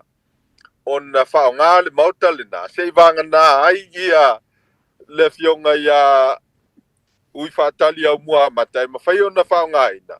Ona le ngata ui or sui tau vaa. A o ia lai le posisi o le kone koresi il teimil nei o le whaipule Washington ne. Ia, o lona winga la, o le teltonunga mwhainga whaavaena. Lea e whaavae ai ia le mataupu le te fsilingia. Ia. Ia, e mawhai lava e lato o lo o tau avetofi. Ona whai tūlanga whapena e manatu nisi o ni matau pu whato sina. Ia, o le ala fwe lal nā tia e pe o nau whai loa te musola. Ia te au ia, e le aise a whaina, e le fwe se fsota inga. Ia, ona whasolo lava ngā luenga ia le malo. Ia, e whatino ina fo ia le tūlanga ia o palo tanga i le vaenga titauna iai. Ia au te manatu. O le mafuanga tonu ana le whamsinonga. A whai ai aintangata e whina ngalo le whato sina le vaenga le whai e sa whata. A ngai le whamsinonga e mai le whamsinonga le launi liwina le tūlafono. Ia, e loai. Ia pe oni whainga whato sina pele ai. Ia ai pe o whapea mai le tū i le teimi o loo whea ngai mapalu tanga le tunu.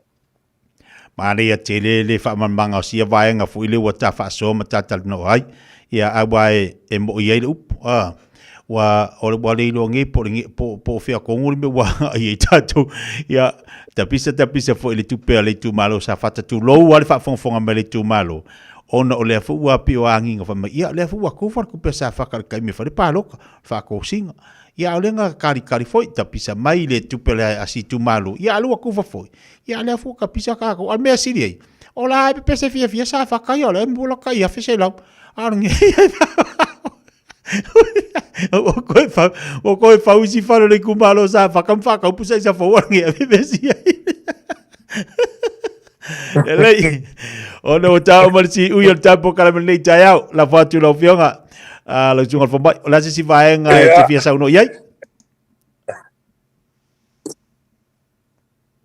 Ia, e le mawhai lava te on ta fia langona whaalia o le tunu mana i tātou tangata. Ia, al me silia o na taua. Ia, o le whaalinga e finalo e maupopo ile langona o lisi tangata. E moni lea lau sa unoanga. Ia, o le aive vesi tangata o la ai wato al mitau pua sa whata ia ma whaonga. Ia, na ia lantou whamanianga na maua. Ia, ai e whapena nama ia tūlanga o tātou o tanu. Ia atono lesi. Ia masalo le fia le maua fo se whamanianga whapena. Ia ai le ia le anga i ainga o loi sa whata wa whaito se furu le ainga. Luna winga suta si awhel meu maua. Ia ai le ia whaia maua sau sisipeni. Ia ngai o ainga o loi sa whata e lofa mai e. E whatau sau pusa isa po sau TV fou. E oe. Ia mau te loa. Ia, e whapena awingo tātou tangata e lemwhaun, tua se me tangi tuai le uso pol tō fine. Ia ono lai loa, ia laua lava le whasoa. E mawhai ona whatino vaenga na. Ia, ai whaftei tele tia le avanoa. Ia, o le whautuanga masani fo i le tātou o tonu i Amrik Samoa.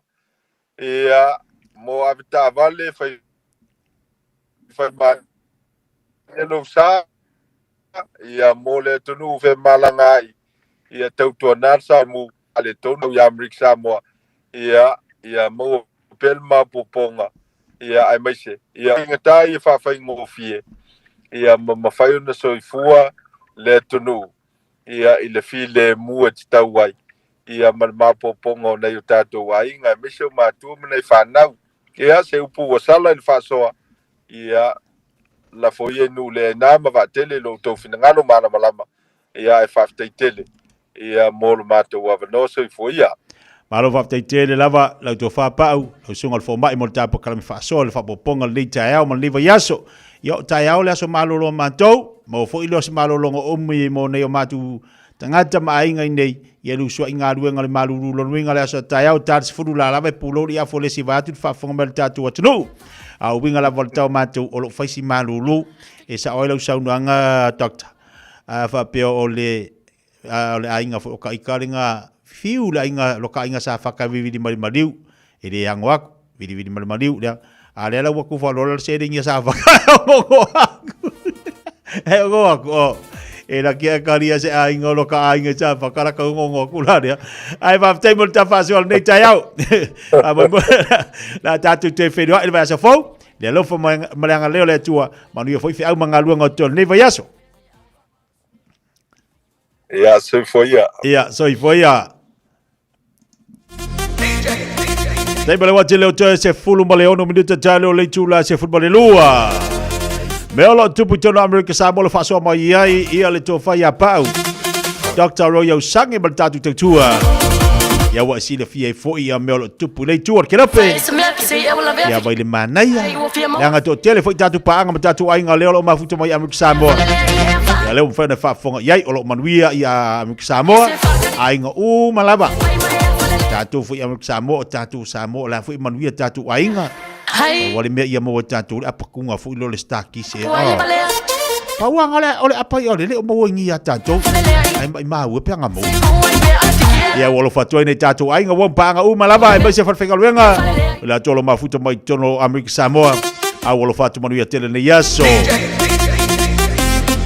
ya se baldal pakal le mo oe 24 hours a day, 7 days a week. Radio Samoa streaming live on www.radiosamoa.co.nz. Ua mawhai o na aura tula polo kalame le leimo o ia so taitasi o na o le langolango malo si le fali maliu a se alo le atunuu o ese tatupu Funeral Directors i Manukau City. O kalame leimo o e talo falaka. Amata ni tau sanga e lua o luto. O whaaleanga ina le atunuu o Aotearoa New Zealand i longa mai matangi i male a o kapiri ele. O le mautonu ma te meme a tangata umala. Ona o le tele nau o mea teo tino o tangata o whaanga ina o lau whanua o wala. O mali liu fo'i i a tangata.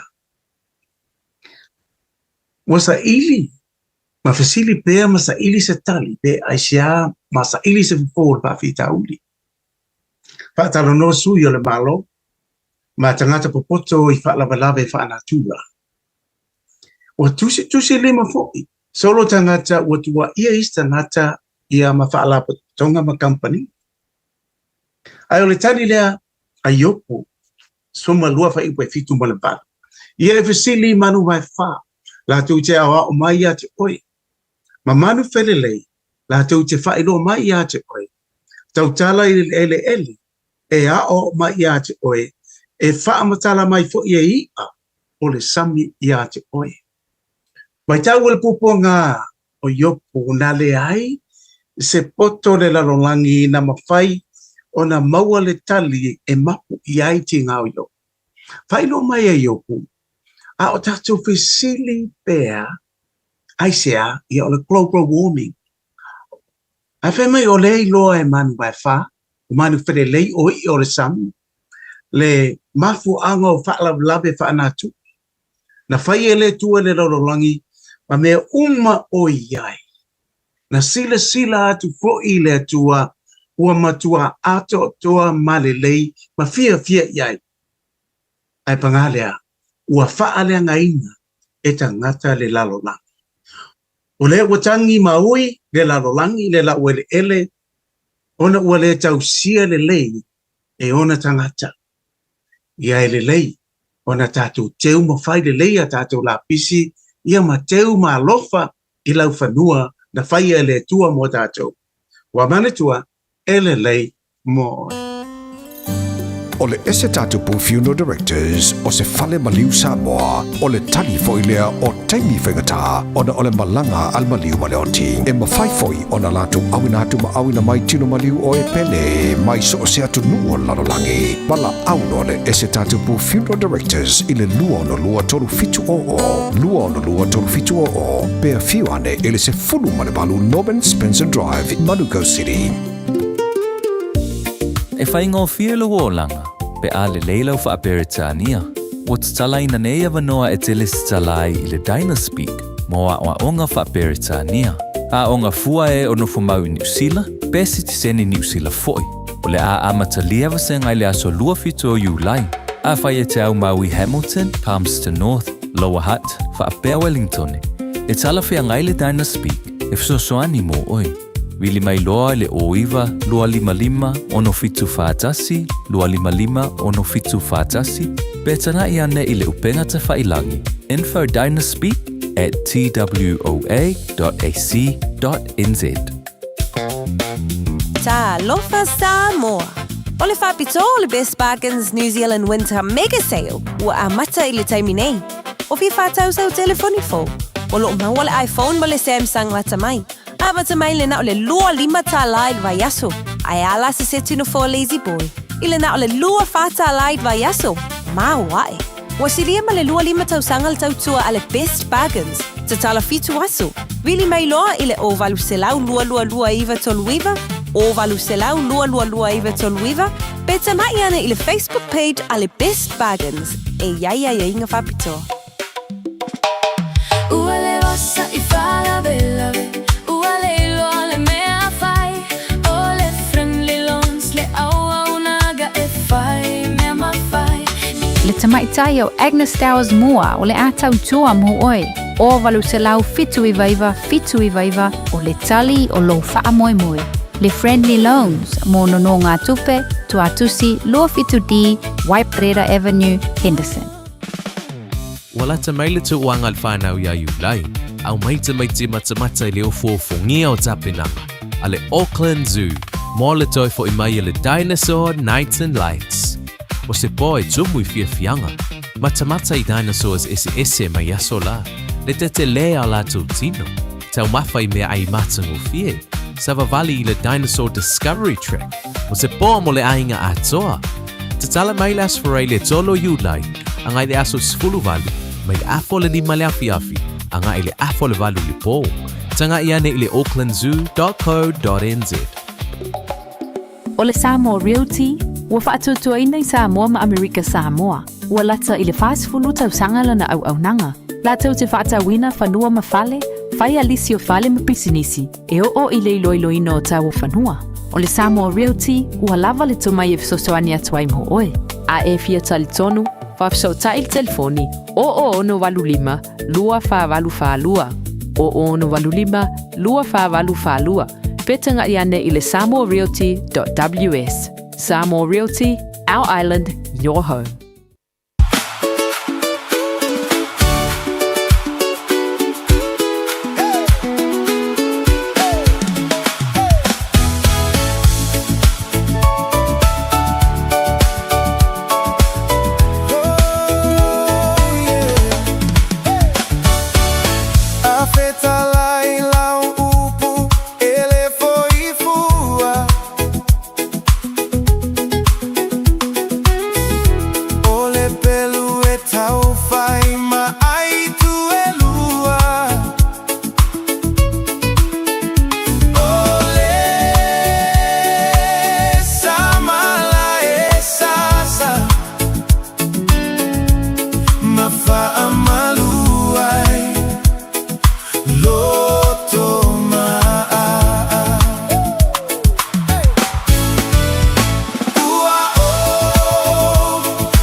O pole tua pera whaafonga iai. Whaaftai le tua lana whionga pa ia mo tātou le nei fo ia so tofi. Pea nei whaafonga ia le tātou pakalami le mo oi folo ina fo i le tā ua. Ia o le whionga le li mo tātou. Ia whaaftai le tua. Tai fo le sunga whaafenga inga o le lava au mai ia nei whalai au ia. Mai le upo le tua. E tō matau wai le tātou fo launga i le aso mo le aso. O le aso amalu i tau. O le aso fo ia ma tofonga mfa so song. Ai whaaftai le tua. Mo le wanoe te whaafonga mo whalangolonga ai. I le upo le li. Ta wala mai lana au whainga luenga po sunga i whaafenga inga. Le wha malo fo i whaaftai atu tātou watinu. I le tali eno le po kalame i tono lo mauta mo laua. Wa ele ia seo ngai watu i le po kalame. Pe afa pe telefini ngau le tatala mai lo lote te whaafonga upo le li. A o le me mana ia o le afionga le tua. O le afionga le tua. E fiso soani le mo tātou. Anga leile tu fa unia tu sunga fa fengainga o le longa Yesua mal tap langa ne po kala mitau mo tatu ia staitasi te fa minute talo le tula suma lua bole mo atu le una ngamber tu le sunga tungsia le asa taya o le wa ma atu fa me te punia le talaina tatu o me kakas fa ta tala le astona ale te tala le so lo vinga asma lo le asa taya e malo lo foi matongsia ele te talaina ia le tatu fa le tavale ai wala wane toksia le olu atasi fa fi tuono lima fatasi olu atasi fa fi tuono lima fatasi telefoni na tumo ye toksia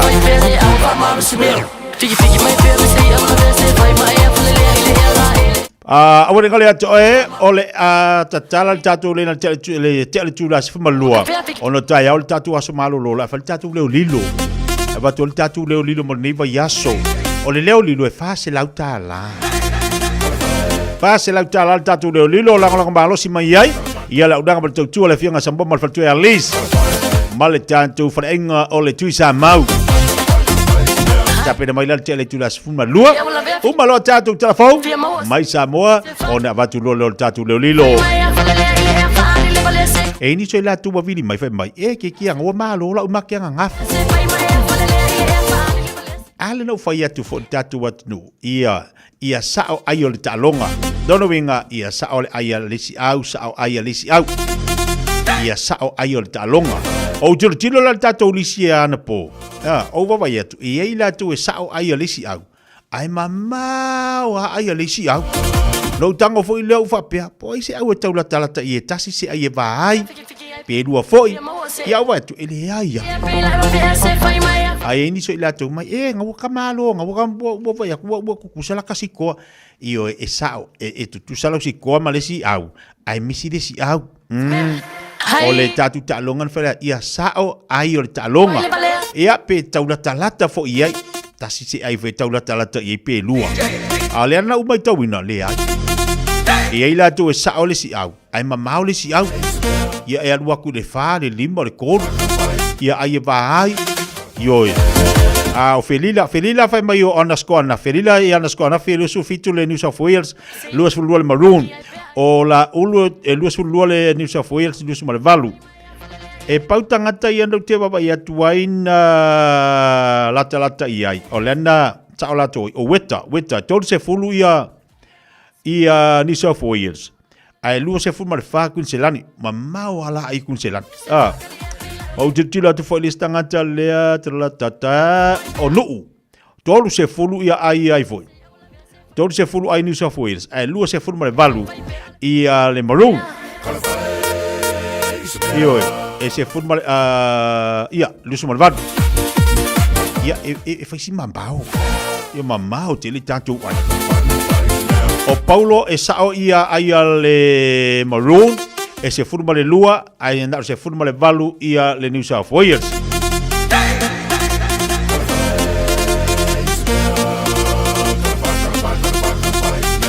Paula na tangata le no tilo tato lisi wali ya tia le lisi. Do le tia na te si le fie oi ia uskona menaf. Ai o le to lua le torse fulu ia weta. Ai lusu marfa ia Maroon. Lowinga fasi anga fa pela kaulia si kaulia fo ai le si ko le Maruna po ia se manual termine o la tala ia ai o tato lisi le e sa o si ai mama o ai si au Lolo winga, ua le se tasi whamunia ina le tātou whailonga mo le so. Ia e whamalo atu le tātou atunu nei vaenga le oli, se malte le wate le o tātou no lava le tula se futbol le lua. Usi mai alau whaafofonga o le whaapoponga fo ele nei o talafau mai Samoa. Awina sa mai mo oe e lau le tio whalongolongo le Radio Samoa tasi 5 amo. O te whātalo whero tātou o turu uri nei fo iaso, talo le whātawhiti o le ngā ruenga usi mai alau whaafonga. O le asolulu le vāso ne ina awai atua i le fionga i le pāle mia o Samoa. I le whaalau ilo aina o le polokalame le laka piliki le Pasifika, o lo o taula mua i le malo o Australia. Le ai whaingo aina o le Pacific Rugby League Partnership. Sa whaktasi ai le teitai o le malo ma le pāle mia o Australia. Whapea le pāle mia o Papua New Guinea ma le pāle mia o le malo Tonga. E lua se lau 5 miliona tala Australia o le awha atupe ai lea whainga paanga. Mo le si tia ai o le atina o le laka piliki le Pasifika. Ma o se vaenga atupe o le awha sosoa i tutonu o le se fulu tausanga. Mo whaalia le pāle mia o Australia i o wala o fisota inga lea malo. O lea whainga paanga o le a vāvala na tai so tanga o tunu i tā longa. Ai whaale le ai le itu ia o onga, ma maua i awanoa i ngā ruenga. Whaali o fwoi le teitai o lea malo, o se whainga paanga o le a fausi ai nisi o tāleni maua e i le lumanai. O le ai o Brisbane Australia na whaalawi lo ai le whainga paanga le nei, ma sa tau alunga i le mai moina i e pāle mio Australia, Samoa, Papua New Guinea ma Tonga. O le tālonga laka piliki le State of Origin, le ana tā aloai New South Wales ma Queensland. E ese mai le whaalawi lo aina o le whainga paanga le tālonga laka piliki. Wa li potia le vaenga o le Associated Press, o le avanoa leo le pāle mio Australia na whaatino aini talanoanga whaavao malo, ma tai o le malo Samoa, Tonga ma Papua New Guinea. Inisio ma tā upu tau le vao malo i le Pasifika, ai maise le ma tā upu le puipuinga. Na whaatutu nisi o ia talanoanga, i le sa o loto ai o atunu o le Pasifika mai malosi o mea tau whaani ukilia. Ma le whaataita inga le malo saina le asunga fua le vai asunei. Le ana whana ai se mea tau ni ukilia mai se wha maudu o lea malo tele, ma wha palasi se vaenga o ngā sambi, o atunu o le Pasifika i saute. O wha iloa se fina ngalo le pāle mi o le malo Australia ma tā uai, o le au mai whalawa i tele se fina ngalo tai o malo umo le Pasifika, e te malo si ai le ngai o inga le malo saina, i le whata i tai o sana mea tau ni ukilia i te tonu o ngā sami o le Pasifika. O le whaai unga le vai asu nei o le a mai ai le tautua, a se tasi o tina o le atunu ua te le tausanga, o ngā lue le ngā luenga whaatu sitala ma si iti ailo na tūlanga, i le avea ma wha urulunga, o le whale televisi o le TV tasi ma le leitio o le mai whamo o lo i mure no. O le fionga ia ngalu ma le mana whai esea le Sam Matafeo, sa avea ma tu sitala ma ta pena ina polo kalame, i le leitio le lua api teimi o iai le mta ngā luenga o whaasara launga, ai sa na o le tasi fo i le walesi whaasara lau, i ia taimi. I le whaatuina o le whale televisi le malo le tausanga e awhi se lau iwa tolu, na ngalue ai le vaenga fo i o tala i vai whanua ma polo kalame, se iau ina avea ma ofisa sili, e wha ururu i ai lea au nanga whaasara lau le malo. Peitai o le tausanga i luafe ma le valu, na ave se ai lea au nanga whaasara lau ma le malo, ma whaatu to tasi, ma wha awa wai o na avea pea o ia ma pule sili, se iau o mai le masina nei o le aia tu uai, lea tautua. O se tasi o tama i tai matina o telefo i tausanga o ngalue i le whale televise, ma le company o le Samoa Broadcasting Corporation Limited, o ia leo taulonga mai ro pati Robeck, o le a se e atu e tau ave le tūlanga pule sili, o lea au nanga whaasara lau ilo tātu o tino.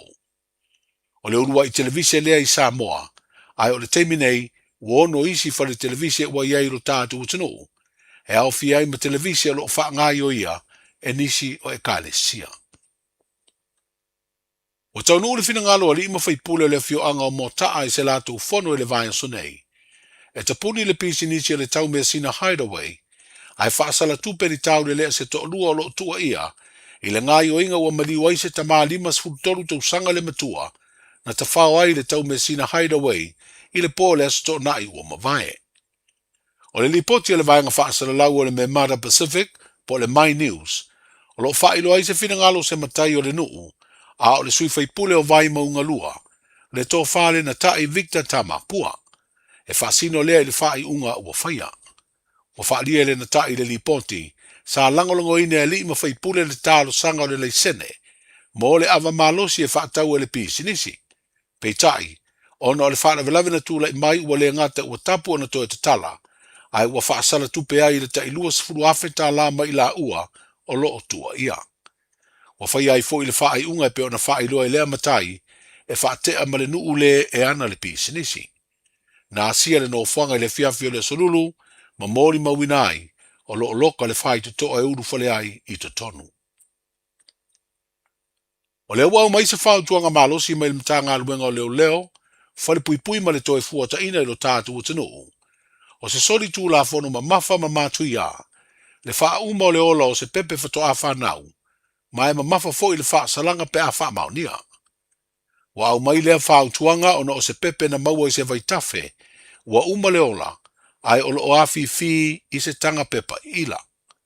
E leo wha ilo ine leo le nuu na mauai, ai wa wha iloa o le tu i saute i sa sae o poru, ia ma o le vaitafe na maua i ai le pepe, e tuane lava o le fale o le tangata na vidi ina leo ma wha iloa i ai lea tūlanga. E lima tausanga le wha salanga i le fale pui pui o se tasi e wha maonia, lo na la foai o le olo ataua. O wha iloa fo i leo se isi o wha lave o lo sueina, o se wha lave tau ta vale na tupu, i le aso lua sifurfitu o Iuni mai to tolu ua maadili wai, e au fiaile ave ta vale na whanolo na soifua, i le tuanai o se teimi na lave ai lea ta vale. O le fioanga o ti avea na tupu ai lea wha lave, ma o le whau tuanga leo i ave ta vale, o le tausi si a pea lea o le saunga le mu, ma usi ta ia le sawa wha tūranga ina. O tala ia le nei aso, soifua. Pui pui lau a inga i le tau malulu, au e te whaatali. Whaatonu nei loa lau tui ar fulu, a whai ngono li mau tau sanga pe o vatu, pe maua o e singa se tū mau, mai tanga, po maua foiso o alo i singa se tau manawa, e ma whai o na whai a fua lau tui ar fulu. Tanga iane i le upenga te whailangi, book myvaccine.health.nz, e vave tui whai ngō fie, mō whapesili manisi whamtalanga, Really Maile Vaccination Helpline, o valu se lau, lua valu lua iwa lua ono, o valu se lau, lua valu lua iwa lua ono, po o le fono, o valu se lau, tolu ono ono wha valu, o valu se lau, tolu ono wha valu. E siri le puipuia na i lola tonga fitia. Whai nei lola utui ar fulu. Ta lofa lava, o le si ufofonga le nei o Samoa, le Radio Samoa.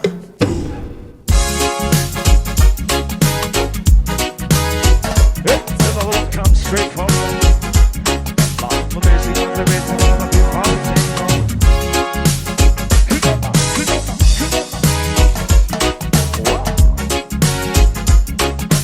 Sing for the melody till the sun goes down. So my memory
one red, no matter what's on.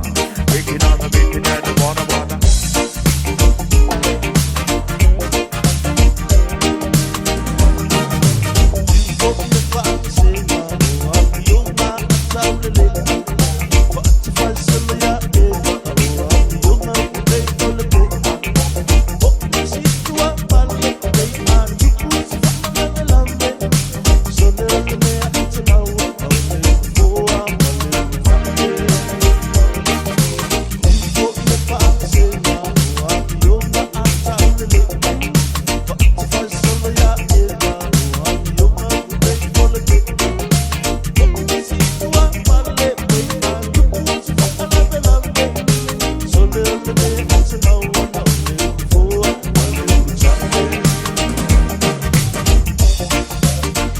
Sepuluh minit terjadi jula se football lua tatu Fiafia Mai oli. Wale fengele tatu wa tulu itawa ftanga vai inga malo longa le nefo yaso. Ia matoi fa malo atu le tapo inga ne tatu tamam tira matoi moto malawa. Ale ngato fo ileo la fenga luenga tofe le tu sunga fa fenga ia olo mafuta mai nisi fo yo fata faita ulanga fata lo fatu tatu tautua. Lo la tunu olo mafuta mai nunga la tele a ta vale. Vai le mulo sa. Ono sai fo ilunga le tele. Aso bulu-bulu ngā luenga malei vai aso. Aso malolo le aso atai au. Pai fifiau ngā luenga. Au ngā sese malau kuka. O fia le whale ngana te kukai. Ia po tonu folo mauta folo lawa le nā te. Pai ese ngā sese ngā manei e mai e ngā luenga le vai aso. O kase au le lei.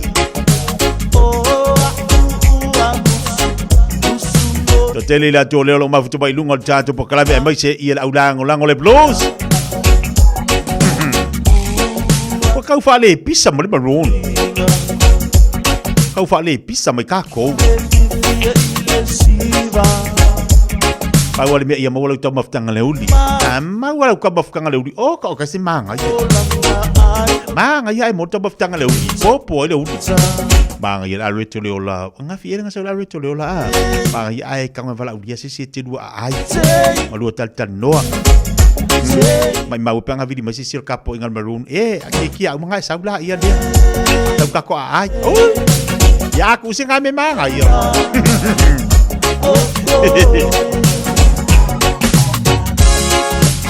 iso tatu pakai dungol tatu Facebook alo batu bolu se ya misa.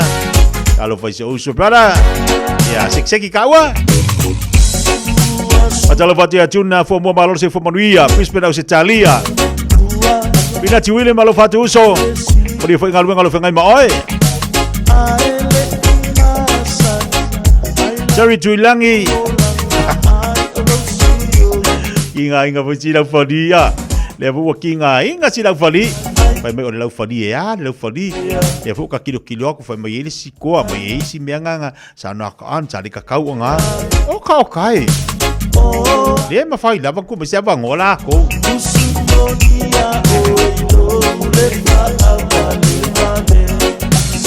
e ma ka ukia fo ngo sa ia si ya la ku fa pe nga mai ela lu ma ku mar karika ele va pe aku ava mengo ko va ko karika ele ai e ka ko karika o si ma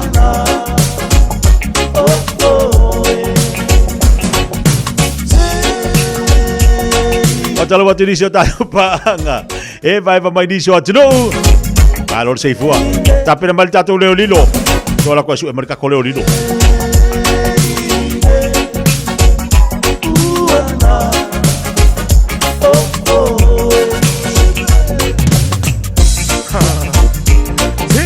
ya ole tato leo lilo le la luatu tato leo lilo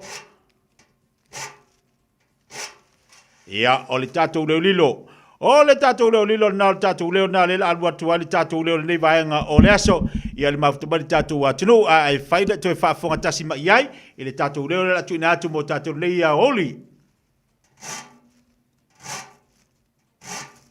ya le kako leo la nga ole leo ana le na luatu vaso tato nei leo fa tu na tu mo oi tolu fitu tasima tolu fitu tasima tolu tato leina Fase lau tala mo nei vai aso Me I mai la ai sau o ska kol maroon le malo. Wa ka pa tonu. Ke de mol pa tonu ko pa patu.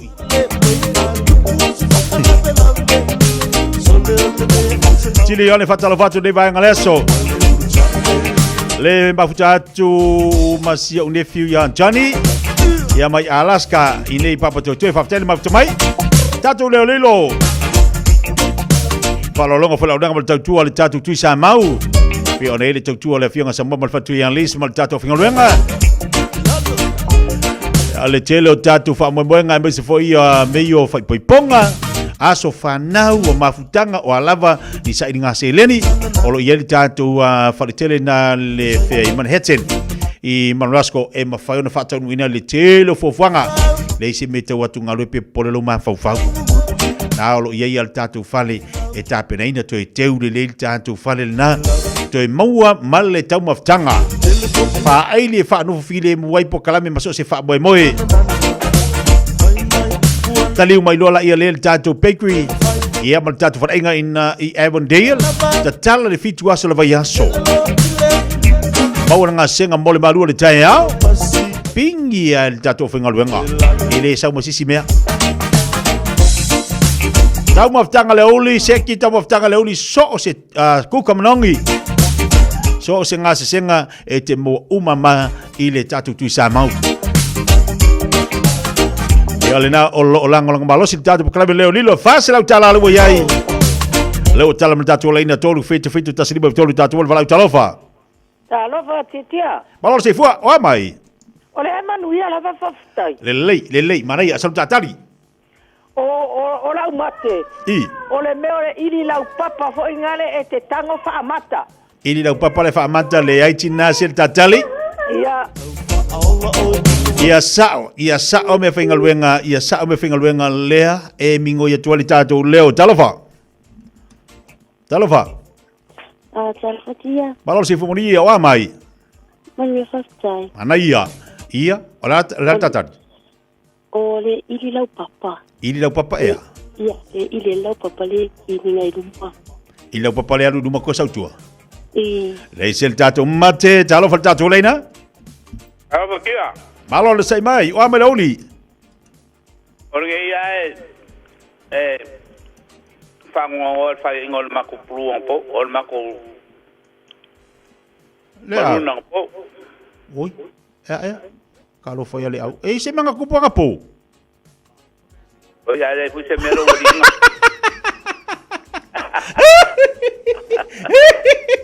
Oh, kia.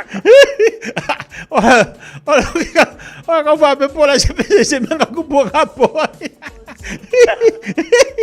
Ola ukali leo. Ia, saudoia taba. Ola ava se de ngai uma ka ole seguro el café. Ne ai sel tatali. Le ia lo fatu mo uno maltina me no falo. Pa New South Wales. Tatu wala ina talafa. Ta lo fala vala ko fa kia. Malor si foi la lei o mai loli. Ia, le a solo le lei le uli. Aia.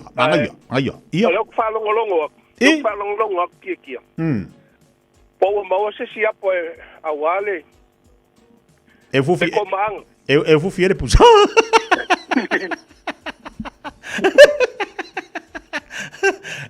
Le ai pawali me ko kele awo le wo ia tapena nga uma pawali me ko kele awo.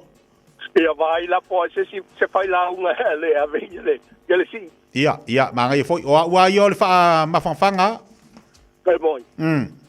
Va ku se fa ku ma ku ile fa mai vela. Ia manga foi nga ave fai se ki. Maraia la tatali. Ia ole kali kia. Pese me ala ke se ia mai lungo o se fala po se faka. Se me la se i mai lungo le fala por fatta. Le ai se tatali. Ki au ia taua. Maraia talafa. Malo sa tua. Malo se vomoni o ka kai masa wa mai. Ia. Ola umake. Alo le tanga pau. Lea? Ole pa le tanga pau. O le pala e fanga vau, o le fanga vau. O le se tato mati. Talofa. Alo se voa. Ia se foi la lei, o ame lauli. Ya le ho ya mo ye wa stai. Maia, la tatari. Ano le ili ngai fi ho le nga ono le. Wa ono lungo le ngai. O le lingai fidea o lunga nai file ai se sel tatu tali. Ia, ave se lo mafau ma le nai fitilo fa fonga le tunu, ave se mai do mafau. Ia tatu o valau talofa. Talofa la sunga le coach le plus. Kai lava le anga le. Ia o mai. Esekia. Ia. Ia ola. Lu eseki. Ngai manga ia me sili anga se kuel palingi fata fatusa. Ola lau kari. O le kari o le moa vao ngai kau sei. O le moa vale kai sei. Ai wale ola. Io e o pel malu ruko e pel malu. O pe fatolo ako le se tato tali. Nga o me pepe a. Asi kau ke mai for skaka talofa. Talofa. Ia malulungo sa mai o mai. Tau ne va ficar. Le manga ia la lau kadi. O le tele la au. O le kele la au e ala le mere kele la au le fai. O le fai ele la o lo la au la kele fa ma forfola la au. O yo le tele la au la e o lo fa ma forfola la au de ai se tatu tali tina manu lo ngaso. Talofa. Kalofa. Si o alofa. Malofa. O ia malo le ngo sai wa mai. Le manu ia fa sai. Kai le ia le o la lau kadi le malulu. Ike loa le lopo ele o fao ye tui o langa ele wall. O fao ye tui anga le wall ili ai si fo yo e ka ke mangu ili anga le wall le fale. Ya Jolina Jalofa. Ia. Oh. Ia la fo. O le exo anga ili lau papa. Exo ili lau papa le sel tatu Jali Jalofa. Jalofa. Malasia. Ia malo se fo mo ia o hamai. Ya, ole wa kasi te ya. Ole awala de kasi. Ala me ke so ya. Ele mawale wanga ke ya. Ya le mawale le mol tewi. Le sauta tu tali. Ele ole me ya. Me ole la fa inga sai. La fa ile sai le ai se sel tata di China, manuela waso. Talofa. Kalo fa fai fa le Ia, vai, ora kali. Ia. Sa ora kali vai dua kau vai do. Ia. Ora kali. Ia. Ole la pisi foi ele sa pica pa la pisi ile ia ma to na ko la pisi la songa fua. Le me foi le sa pique la pisi ave sa. O yo lo di la pisi. Ia lo di la pisi. Le la ko empty le la pisi. Ai ku mai fai la pisi au kafa. Ese se le cari Le waka kiki hau ya ni kali. Talofa. Malo lungo sa mai. Mai la udi. Ia, pisi fe lolo la udi. Pisi fe lolo le ku le me ka wal fa la tala. Ia ele le kele lau papa. Kele lau papa le sil tatu tali o tele lau papa fo ni sa mua. Ai fa fonga mai o le sauri tali le sauri tangata tu lol fa fonga la tunu o le tele lau papa o le naifi a fa tu selo. Ka ngole o sui si mea, sui mai si mea. Ta tu lunga le talofa. Kalopa. Tia. Ia malo se fua o mai. Ale manguia va pekai, lo ko sua la we ma lo wa. Io e asa o le leia ai. Wa o ki ala wa nga pia. Wa ai. Ka lau mo ko pu ai so le anga le ngi fa ai o wa. Ai pa sa fa. Pa de ngofo. Pata ole fa fi, tal fa fi ngol mako ikumalo, nga pingi al kamikila ka pior fa fi ngai. Pa fa fi ngai kamikila pi fa fi ngai. Pa sa fa ya. Kaga kawa kwai pa ai wa ule pi ka kala. Pa sa fa. Pa wa ina wa bila ke ai pongo la wa. Le Maria, tu le metau ala tata fa mole. Al kani no masini we ngai pe va ka ya sa ko pe. Ia, ma ngai el tau fai mai sel tatu tali. Ia fa kai. Seki alo fatu. Lu al tatu vala talofa. Ia ka zo mo kwela sumare. Coach al pro. Kai lava, kai ale anga le. Ia, ala tata ni. Ole. Ale ole ahoi. le screen wire fa malama. Ia. Ngala e kango fa alwel meole o penkala vale. Screen wire le fa le penkala le ai senta tu tali Maria to fai vai.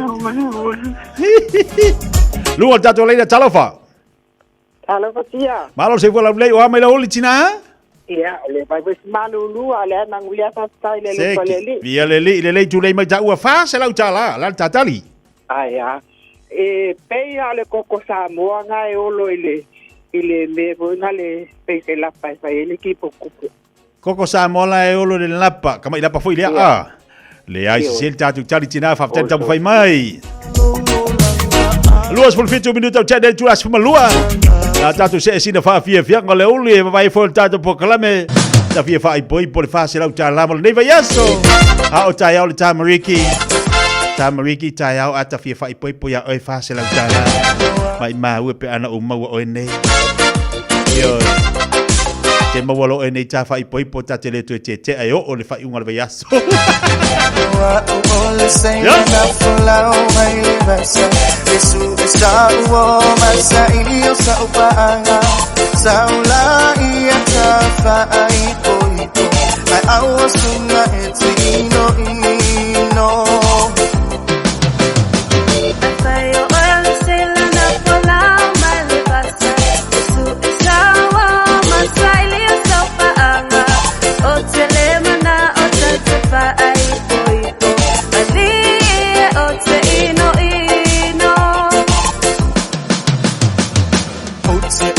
Tua oni mo manitua fai mai jalo olo umanga saula ia fai poi ai awasunga etino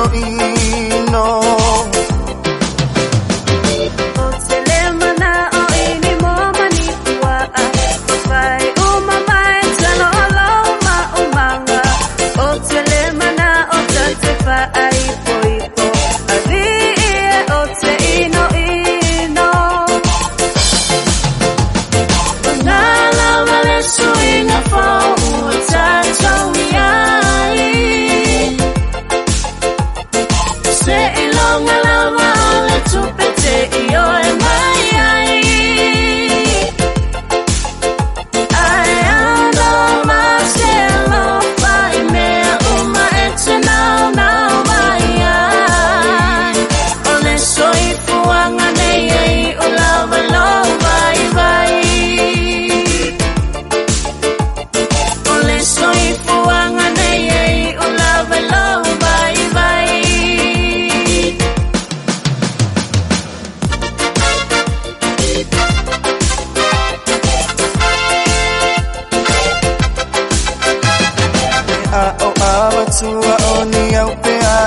Sofa ape amatotsalinga saula ia tafa ai poipo ai awasunga etino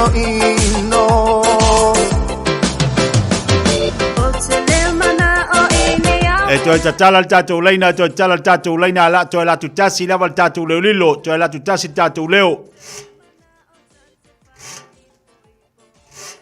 Ia le nga mai lu kwa lo ya to Wai lu lelei mal tua dua tol tatu leo lilo nei vai ngole uli. Ya, ba tatu fa fia ngal tatu leina. Atano no o lava e pule. Saula ia tafa ai poi. Ai awasunga ete ino. Au mai la ia le ki o la pusa tupe.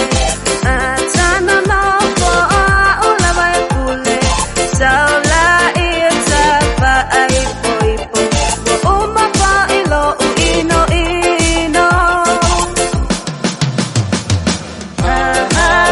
Shitama ita ia. Fa apea o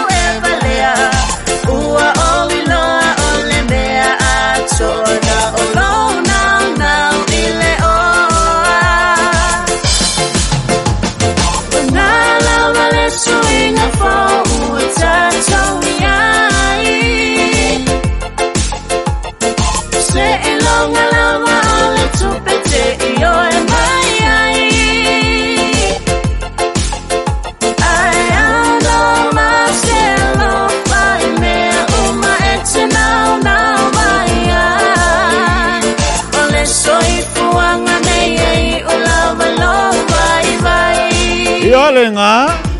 Leo to eva no maltato le na tolu fitu tasili mai tol. Tu atu le tatu leo lilo fa se lautala. La tatu no tatu le na talofa. Talofa la sunga titia. Malol sai mai. O amile ulio la stofi? Olo mamia vangile. La sunga. Le. Ola sautari. La lautari. Ola utali le la usi vale lo baloka. La usi lo baloka le sel tatu tali. Talofa. Talofa. Iya, o amai. O amai. Iya. Ola umake. Iya. Ole ulunga. Bo kafiola e bo mole kasi si fa fin o si kinga talofa. Talofa. Iya. Malotia. Malola balang sai mai. Ia ola umake ai. Pea le selu le sadu ngole pepa wongare. O le selu le sadu ngol pepa le ai sel tato mate. Talofa. Talofa kikia. Malol se fa le o amai le uli? Amanguia fa kai. Na ia. Waku le kari o le ie fole po la sa sai hole. Io la sa sai le ai sel ta mate tama. Ma io le wasa talofa. Malotio. Ia malolo ngo sai. Ia ora makio le kio ngai ngo. Le kio le ngolo le sel tato mate talofa. Talofa. Io. Ia. Oh. Ai le sa ku ngate ko pa masa go no sima. Salukule salu ngol sima le sel tato mate talofa. Talofa lava. Ia. Ole ulonga e fufulu le zero. Ja? Ole ulonga fufulu iko kongo le ulo le zero. Le ai sel tato mate tina talofa. Talofa. Io. Ona sai ko. Ia ole ola ukali a kole a. Ale olo fonga na mana vai tonu ma fa. Alu tonu ma li fafo sel tato mate talofa. Talofa tia. Malol se betina? Ano so fua. Ia. Ole masini fo ile e fai ai plancho sa. Masingi fai flanchosa le sel tato mate tina talofa. Ole trio ka ola. Le trio le fa sel tato mate talofa. Talofa. Yo. Ole kapung il fang pamonga ole dungal laula. Sel tato mate tina talofa. Talofa tusi. Ia, ma lol se vola lei. Fa se la tala, tu lei beta ua. Tusi da wa ave, la oni sa foi se marca ka ko e furu fa le pesca. Ah, io le va con ale fasima. O le va con ale fasima ia, ok le no. La wa ave ko ka ese la po ave le o fu na ku I kunselangi le katka. Ia la nga le fa pe aku nga po ave ve ia man ko ka longa kausangi le ka longa kausangi ke mi. Ora ma ke tu sika ko le rilo le mole, porque panga ai ono ngole, ole por faka fodi. Pe pale olo lungo le fata le sel taba te pala Manuela Wazo. Talofa. Alo sai fua. Ia sai fua moria tina. Ia. Ole palungi nga seula. Peura al palungi le feula ia puta le sel tatu tali. Talofa. Talofa. Ia sa no tina. Ole akin pusa e ko soi lungo le sima. La kin pusa le to se lungo sima le sel tatu tali. Talofa. Talofa. Ia. Ele la tanga e lo le kalo. La pala le talo le ia le fes fa ausi. Talofa. Talofa. Ia sa no tina. Pamania tia io la umake ai ele olo filima tulo nga e olo ai lunga le lau. Alo filima olo lunga lau sel tatu tali. Talofa. Talofa lava. Ia sa no mai. Ia ole ufile la olo lunga le lapa. Ole ufile olo lunga le lapa wal fa papa le sel tatu tali. Talofa. Talofa. Talofa tusi. Ia sa no mai tina. Ale ona mai danga ka longa siu. Ole mai la tatal siu le lau le sel tatu mante. Talofa. Hostia. Yo. Sang pepale wo. Sang pepale wo le sel tatu tali talofa. No se fua. Ia se fua la lei, fa se la tala. Lea? Ole spray, foi le por spray fa lango nga fa pasi. Lea ia sel tatu mante, talofa. Ole kalsanga kekia. Ia. Tem foi ngo fa wo lo si file luanga le fa. Ia. A walo ngo ngale o ma se uma. Ia mana ia ele se mo iai ai fa malulu atu langa ia foi tutuangi langa o nei po se mo le afarelu wa tau na alu le matu fa moe ia wa foi ia le feilo inga nei ma ingo le awal malu ia ele se mo ia o le karsanga inga vako walo ngole aola le sa o kwa leki ia tono te o matu atu la sa fa mai se manu mata vai o laitu o iko ke fa kinga lo poso Amai sibi. Ia, ora lo vai mau viva kai malu ru ko. Ta, ia le se makenga marka fa se lo ka le ka vai ru. O le fai inga le at malu nga po. I. Le la o ka ngu ro ia se o bangu ku fe uro ma.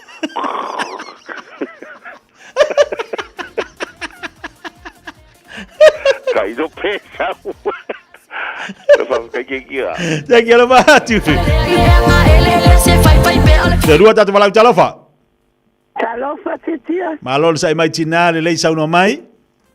Ole afoinge, ole longo le fese unga ka mo le loku fa mo mo. Ole longo fese ole ta mo lotu le sel tatu tali tina fa tai talofa.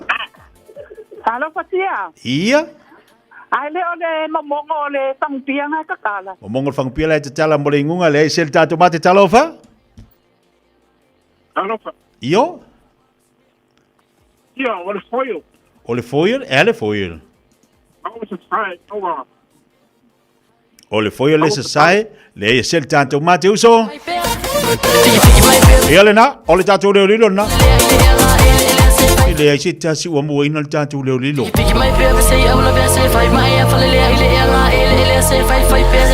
Tanto le rilo le na wa tu fase la utana. Palolonga alle tatu tu sa mau tatu fala inga peona yai tai belo wate lo te luas 2 minuta talo le tula tasi pa no fo file mulo ma fo fomo le vesina yai lo na ma le fa se la utala mai a misi lu kisua o a mai o e vai lo telefoni ni te utangi o vele mai o vidi mai lo o tu o la o manaba ya e vidi mai o nga ke sa fa ka su ile tatu fa se la utala le vai aso se le la kwanga va ya fa pe o le te ale tasi danga ke se lo bolo frika kwa kungu la tu tala tu lu tatu le o awe se la ke lo fa yi ka kwa kungu le mea nga on sai mai la o le te ale tasi la tu tala tu le na mo tato a sa ola la make alwa tu sa oa ia le fa se la tala danga mo ke le loko o lo fa ya ke o ko a me se la ka po le maron Tangi mai le telefoni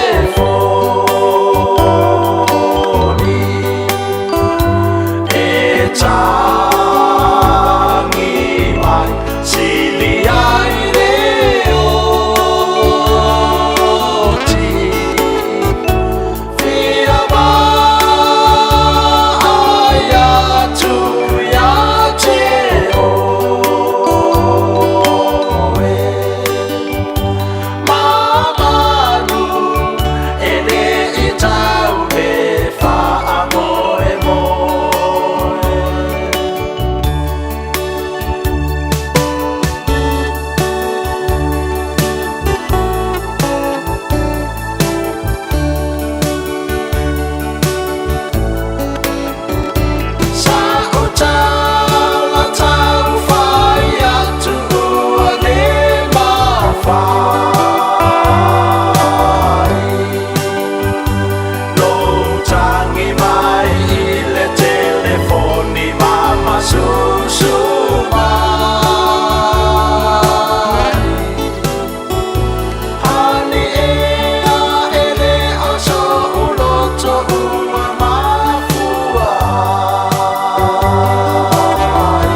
sia whaafua se ila mata wanoa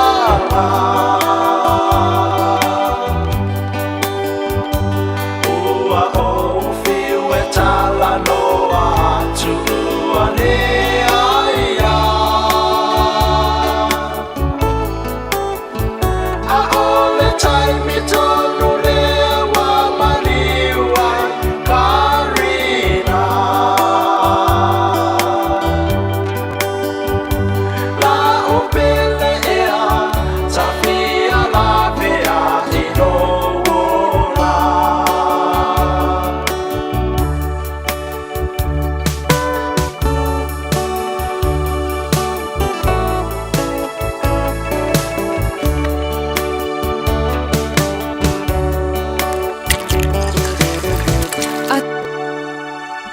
Fiafia Mai le sunga ya misi lukisua ina wa sebal tebel wati lewa tos fumaleono minute talo le tula tasi watu foi lo tatu telefone ngana Britania fa malulu atu ne ya upaanga ya misi tatu ai vai ngol Facebook mo ngol tatu YouTube yo ia le tatu baba itele o tu ia tali mai ngol tatu pokala me ngol Facebook mo ngol YouTube ai le mafai ona o fa ngai na tu tali la ngai mana il telefoni ni te fu fa pe wa avatu tali fa pe ele wa sa mo kali ai fa pe le o le tatu watu ia ngali wa fa malo mo ke o ia ngalo ki nga kali masanya o ko ke fa pe mai fula tu wa ko ma ka ngo va ia ale fo ke kilo le ai ma se kali so ia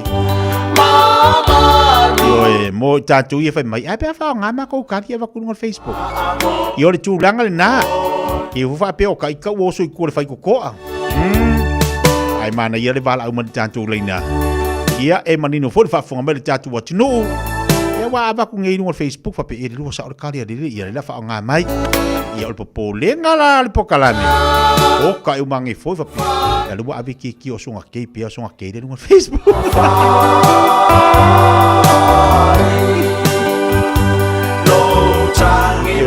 o le whainganga o kai kaolonga o winga e koe malo o le plu le si fo i kamilisanga le sau o ngei ai whai a kai ai a o sa o le ake pepo ka le labari ngei me o kipi ma whai o ka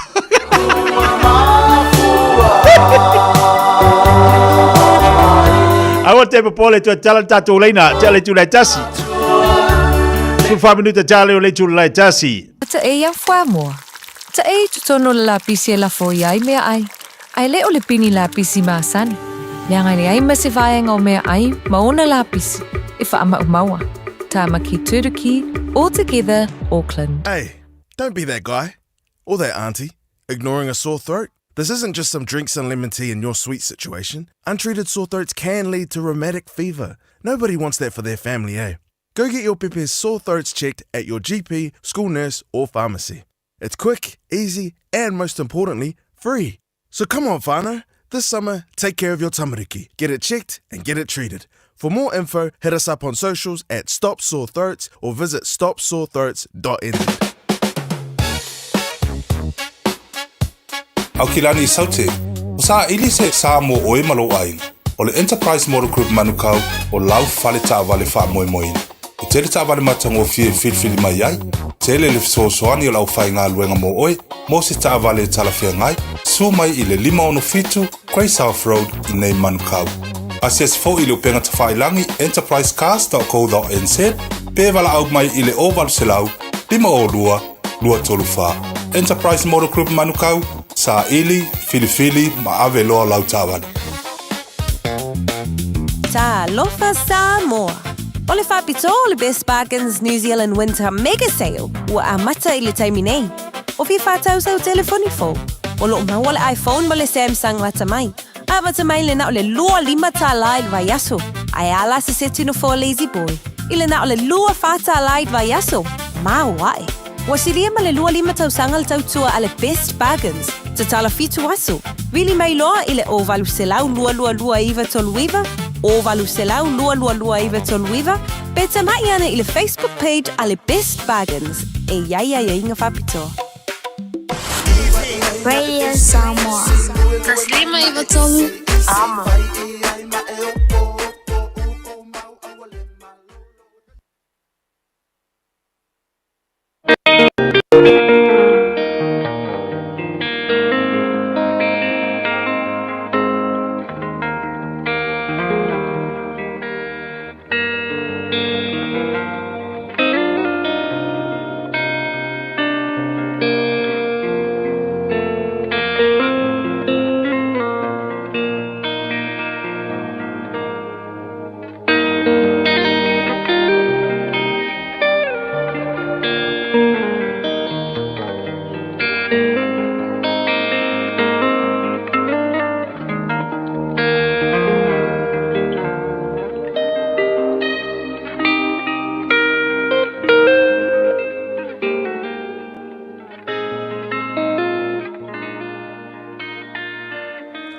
Lui tau mō le aso. Sākaio. Sakias. Luka mata upu e se fulu ma le iwa, o le fwai upu mua ma le fwai upu e lua. Ua o atu ia i e riko, ua ui ane i ai. Whaau ta foi. O le tangata ua ingoa i a sākaio. O ia o le ao la fonga sidi. O le mau oa foi o ia. Sākaio. Sakias. O le winga o le ingoa sākaio. O le wha mama ina, wha le atua. Po o le mama. E pei o le mama na wha o ngā ina i Yesu i lana la unga i lunga o le maunga. Amu ia e loto mama. A wala tau te iloa atu le atua. O le winga tonu le na. O le ingoa sākaio. Na ola sākaio i se o langa palapala. O le mafua anga lea na mau oa ai oia. Ona e ngā lue wha o lafo. Mai a au ina i se au wala wha tonga fiti. Tupe wha asidi. Mai tupe anai tangata a o lafonga. O se tangata e tele ana mea i se au wala whaanga oi. E le popole sākaio i ola o tangata. Ai na maua loa e sākaio Yesu. Ma whetaia i ma Yesu. Whaamama ina loa le o langa o sākaio. E pei o le winga o lona ingoa. Whai mai le tala a le sākaio palapala ua whaamamain. Ua loto mama. Yesu. O le a o vaelua ina atu mea o iatea. Mō tangata mātitifa. A whai fo i e iaise tangata na o ave e sea ana mea. I se au wala whaatonga fiti. O le a o to e tauia o ia. E sau tua wha. Tai wha. Ua loto ma māsa kayo. E pei o le winga o lona ingoa. Ua ia i loa ina le fina ngalo o le atua. Ua i loa e sa kayo a lofa i le tangata matifa. Ua i loa e sa kayo a lofa i le tangata tuu la foa ina. Ua i loa e sa kayo a lofa i le tangata fiaola. Ua i loa e sa kayo lona sese. Ua o i le loloto o le salamo. Ma ua ola i le loto mama faale atua. Samoa ai. Ia faa mama ina i tātou e pei o sākaio. I to tonu o tātou loto. Ona manuia lea o a tātou tautua ma a tātou au nanga. E mana o Yesu. Ia e iloa ina. Ia o tātou iloa ina. O tātou sese. O ina. E whanau mai ai le loto salamo. O na tātou maua lea. O le loto e mama. I le nei fo iaso. Ai ape a se i whaia o e masākai. E whaatino le loto mama. E te iloa ina. Le atua. Ona e iloa lea. A lofa i o mātua. Ona e iloa ina lea. A lofa i le isi o uso a tangata. Ona e iloa ina lea. A lofa i le tangata mativa. Amu ia e loto mama. A wā la tau te iloa atu le atua. Fai oe masākaio i le nei aso. e ala i le loto mama. Tātou te tālo. Whawhetai le atua. O le mea alofa tā ua o le loto mama. Mātou te iloa ai la ua fio. Fesoso ani maia ia mātou tautua ma mātou au nanga i lene iaso. Ia whaia i le loto mama. E manu ia ai mea uma. Lo lava swafa Yesu lo mātou ali, ma lo mātou whaola. Ua mātou tatalo atua i nei. Amen.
kasi hai.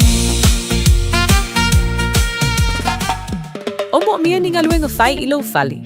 O le living space o lau company if so soani ilu fale leo maota malawa. Ama na umia se papui pui, carport, canopy, be fa folo heat pump, fai sau dick, fa ka peta lo fale. Fab so ta imai ile living space. Fai a 4 quotes, mau le so soani ile finance, ele ai se deposit. Vili mai lo le living space, ile o valu se lau, lima fauno, fa valu fa, o valu se lau, lima fauno, fa valu fa. O fia maua sau ta vale po sau piki apu. Ai tongi ta iwa yaso, lua va yaso, pe ta imasina. O le sleek cars o le a maua ai le fsoswani. O ta pena le au whainga ruenga a le sleek cars mo oi malo a inga. Aua e te popole i se mea e tasi. Te tala fitu aso, mai le sfulu i le tai au, angai le afo le ono le afiafi. Tele la lai au kilani i saute, vili mai loa, i le o lua tasi, tasi fa, fitu lua selau. Po le o lua o, fa lima, tasi lima tasi. E whaingo whielo wōlanga, pe a le leilau wha Beritania. O talai na nei awanoa e teles talai i le Dynaspeak, mo a onga wha Beritania. A onga fua e ono fumau i New Zealand, pesi te seni New Zealand foi. O le a amatalia wasenga i le aso lua fito o Julai. A whai e te au mau i Hamilton, Palmerston North, Lower Hutt, wha Bear Wellington. E tala whea ngai le Dynaspeak, e fsosoani mo oi. Wili mai loa le oiva, lua lima, ono fitu whātasi, lua lima, ono fitu whātasi. Betana i ane i le upenga te whailangi. Info Dynaspeak at twoa.ac.nz. Nā lofa Samoa, wa ule nei o kāsu ti alu, a wale sui ale ngila wa ule kio. A eva mai i le se furu lima iwa kolu, a mo, Radio Samoa, vevela a.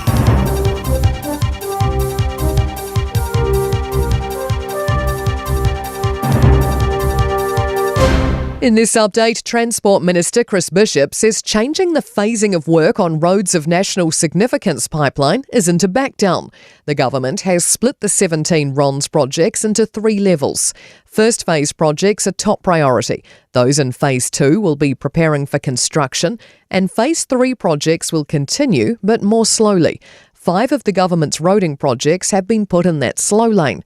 Bishop says they will be built, but not within the next decade. I think it would be fair to say 2023 commitments were very ambitious, very ambitious. It's unclear where the US-Iran peace deal stands after a flurry of US strikes, with claims it's retaliation for hits on ships. Donald Trump's declared their memorandum of understanding is over, but says his negotiators can continue. Aircraft carrier USS Abraham Lincoln commanding officer Captain Daniel Keeler told CNN they're on standby. There's clearly still targets that are out there that we could go after, and it's just a matter of if he orders us to do it or not. How far that goes, that's a discussion for political leaders. The first independent findings into Wellington's Moa Point sewage disaster are to remain secret. After months of waiting, the government has received the first report, but the public won't see it due to fears it could impact potential legal action. Tobias McIntosh reports. Local Government Minister Simon Watts launched a Crown review in February after the plant catastrophically failed, sending millions of litres of untreated wastewater into the sea. Watts says releasing the report could risk prejudicing investigations or enforcement action by the regional council. The fuel crisis is intensifying transport poverty. A public health communications centre briefing shows the average household's $252 weekly transport spend has risen by $65 since the Iran war. Lead author, Otago University Associate Professor Angela Curl says people end up having to juggle expenses. And that's news. To sport, and senior All Black Luke Jacobson says new coach Dave Rennie's quickly established himself as a calm operator. The 25-test loose forward says he's enjoyed Rennie's company, having only crossed paths with him briefly in the Waikato rugby scene a decade ago. I've only done a little bit of time with him. I've got to know him a lot better now, but I guess it does help having that previous connection. But yeah, I've enjoyed working with him. The All Blacks will name their team for Saturday's Nations Championship test against Italy at 3:30 this afternoon. The fairy tale run of Wimbledon wildcard Arthur Fairy is creating more tennis history. The Brit, ranked a measly 114th in the world, has become the lowest-ranked man to reach a Grand Slam semi-final in 12 years and just the second wildcard ever to reach the Final Four at Wimbledon. And that's sport. I'm Scarlett Swetanovic. Hey, hey! Oh.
se filemu na ole tagi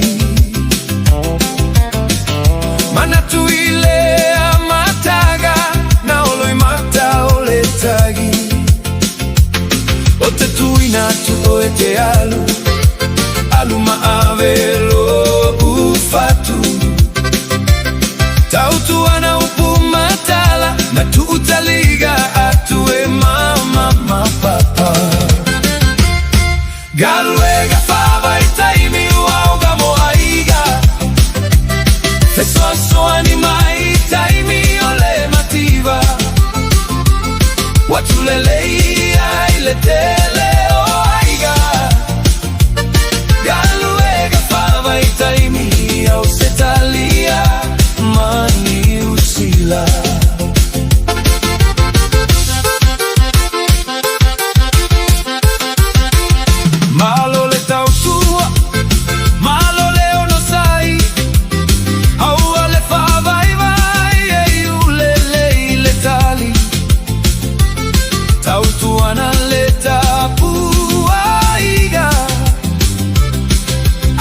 Ia teu I lou loto pupu mafotuaga Sata ui ai ta penaga o lau malaga Ia e mawale loto mawalalo male alofa Famo muale atua e pui pui lola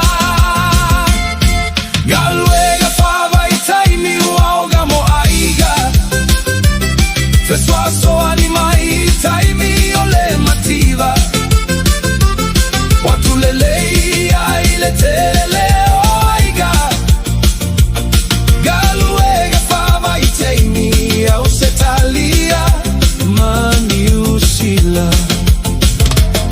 Galulue malele falo golo gotiga Ono sa ile malulu male bebela olela Ele se me atauga fielo o tou a fuliligi O Mariana o lo o Sicila leali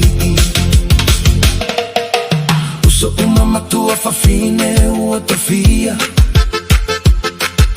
Via le atua tali le leina manuia Ya awane ige galo se fa afetai E fa fo ile atua lo tato matai Galuega fava I taimi uauga mo aiga Feso aso animai taimi ole mativa Watu lelei ai le tele oaiga Galuega fava I taimi I au setalia mani usila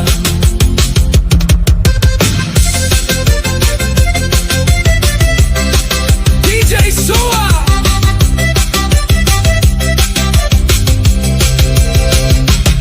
Io ele le ua se fulma le 2 minuto che ele tula tasi. Leo te tala tula tatu leina ele umila. Ele umila tatu leina lo te le ua te tala tula tatu le lilo. Va bela la miri. Tolu fiti tasini mai tolu. Tolu fiti tasini mai tolu. Leo te tala tula tatu leina na ole 5 minuti. Galuega fava I taimi uauga mo aiga Fesoaso animai taimi Tatu edunga leina talofa. Talofa, avau kali aira le tari pe pale kango le bench. San pe pale o le lungo lea. O le bench. Le ai sel tatu mate talofa. Talofa, lo tonga. Yo. Ole, ke lole me ole. Ele te mexa ole fua bo ele ki ko so pe fa lu mai kong. Ia. Langa, le ki kong ko so. Ko so ko fa ko kongu a le ai sel tatu mate talofa. Hello? Ia. Ya, o molo la o make kia. Ia. Ole, ele te funga ke feu la lungo lau. Pe fu le feu lungo lau le sel tatu mate tama talofa. Kia. Oh. Ele lau kama I lima kai o lo lungo lau telefoni. O tau lima le o lungo telefoni le sel tatu mate talofa. Talofa. Talofa talofa. Ia mai mau tatu leina talofa. Talofa le pionga. Yo, sono mai. Ole ili lau papa na fa mata va mulmu. Ili lau papa la fa mata le sel tatu mate talofa. Alo se bua. Ia sono mai. Ai le pogolo le foi le causa sai. O le foi le sai le sel tatu tali talofa. Talofa tia. Ia sono mai. Ia lo finga ngalo pe mfange ko fa sa ka. Ia nga ua fa la ku fa di marka ko le o lilo. Aya. Yo, si kuringa masinga makenga la kikia. Ole la ulu. La ulu. Sel uku o uku. O yo la sel o ye ku le ulu wa. Ku sala o le sel uku fa o ilalo. Ia ole ala. Ia le sel tatu tali ele uku le. Le ka ele sa o dia. Eka. Kaulanga uku. Talofa. Talofa. Yo. Ole nuspepa ke kango lo lungo le wolo le fali. Nuspepa le lungo le wolo le fali le sel tatu mate talofa? Talofa, ma so sua. Ia. Ole skoipanga e pe o sele wo. Skoe pale o se le wole le se tatu mante talofa. Alo fa Cristian. Ia. Ole mo vaunga tau se paola. Mo vala se to faole le se tatu talofa. Alo fa. Ia. Eu da copa unha coso. Si pela ko paole toso le se tatu mante talofa. Ia, da lava. Ia, sa no mai tama. Ole kokonga e estado. Ole ha? Ole ko Samoa na share poile le itfapana. O le ai le ka ko fai. Ia, le fa tai talofa. Talofa? Ia. Aro le Mikelpe. Ole vekum na Mikelpe fu le sel tato mate to tolu tato vala talofa? Talofa tia. Ia. Ole ha? Ole pengi ngai bili. Pengi le vili le ai sel tatu tali talofa? Talofa? Oi, talofa? Talofa. Ia. Ale sanga sa ai fua. Le sanga sai fe? I fua le ulo. Ngai ko ulo le sel tato mate vala muri talofa? Hello? Ia. Hello, isunga e miki. Le sel tato mate vala tato ponesi talofa? Para se fute dia. Ia sana mai. Ole idi. En vale le kuele avela. Le sel tato mate. Aluma avelo ufatu. Ea, fa malulu atu tatu watunu wa umal tatu do lilo. Fa malulu atu tatu watunu. Sel tatu mate. Sel tatu mate. Le ai se tasi o fa manu yeina, I lungo tatu pokala leo lilo mole nei foi vai aso fa se la tala. Le la se to tilum te va ai ma se to tal normal pulenga, polel tulanga la. Yai pe to foi amata mai, ia le tanto wa leo lilo, pe to mo sina fa poponga. Wa mantua le ngofo tatu fa se la tala. Ia se to va ai la ia le tatu pokala me.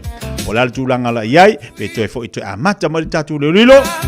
Ia pe toi se fa poponga e tap ai nga mo tap o kwa manga yo o winga fa pe tap lo winga fa se la lima sfulu e ko tap o ka kai kwa mo e mar konga fa la lio ya fa va lu tatu ai mo le fa nga fa te lava pa vita ya tu ile pulenga ale tatu tu sa mau malatu te tu mala unanga pe ona yai le fanga solongo tatu pokala me leo va ya tu ya o te lava ya niso vai nga pe ona nga I malatu te tu a o ngali ya toi o le tu mala unanga le ale finga se momal fatu ya lis o lo mafai no sosani mo le mamalu tatu watunu so se fa mo moenga pokala me te le tatu watunu le na wa yai le tatu faltele na por tatu mo tele na e mafai ona nga ya tuai mo so se fa mo na fu wasi sila ia mama moli mawina to telo tatu watunu ia ila to olo anga ia tu bafa nga ina tatu tu al Manhattan ia bol tu tu samau pe ona ia le tatu unanga ina Manrasco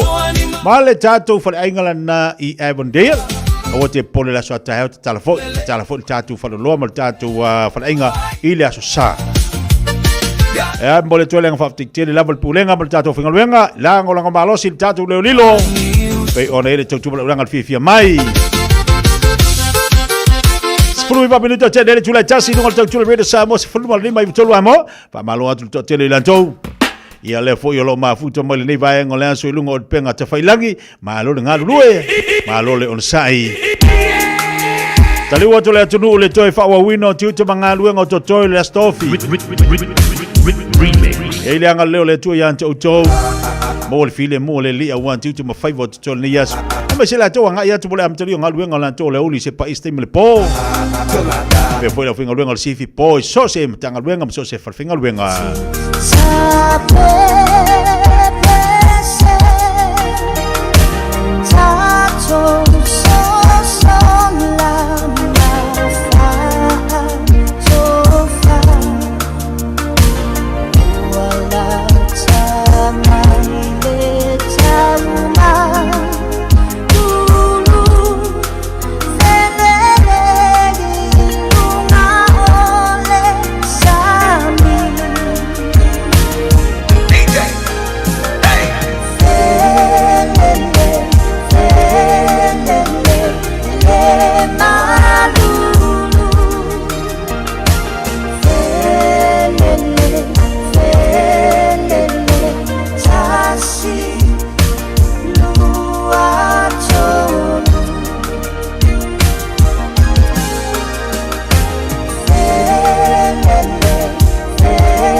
Talofa Samoa on Mr. Cowboy Lenny. Whaafafonga ma mai mo mai pea i le Radio Samoa. Yeehaw! Why did I join People's Panel? Because this is the city I live in, so I care about it, and I wanted my voice to be heard. Search and join the online People's Panel. Complete surveys, win prizes. Tāmaki Turiki, all together Auckland. Talofa Samoa. O le whapito o le Best Bargains New Zealand Winter Mega Sale ua a mata i le taimi nei. O fi whātau sau telefoni fo. O lo maua le iPhone mo le Samsung lata mai. A mata mai le na o le lua lima tā lai vai yaso. Ai ala se tino fo lazy boy. I le na o le lua whātā lai vai yaso. Ma wae. Wa siria ma le lua lima tau sanga le tau tua a le Best Bargains. Te tala fitu aso. Wili mai loa i le o valu selau lua iwa tolu iwa. O valu selau lua iwa tolu iwa. Pe tamai ana i le Facebook page a le Best Bargains. E iaia inga whapito. Ua mawhai nei o na whaatau wantu top up a le Digicel i lunga o le upenga ta whailangi a le ClickX Pacific. E mawhai fwoi o na lafo aise leni i le MyCash a le Digicel i Samoa. Tonga fiti mawaru atu i le na o le lima ta la. E le leile reiti aso taitasi ma e whaingo fia fwoi o na e listalai. Asisiane i le clickx.com e lafo aisau top up a le Digicel. Pe lafo ai fwoi sau tupe i le MyCash a le Digicel Samoa. Tonga fiti mawaru atu. Morisi whamtalanga vla au le Olua tasi li maono tolu tolu fafa. Olua tasi li maono tolu tolu fafa.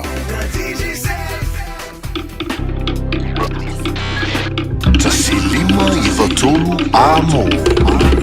Radio Samoa.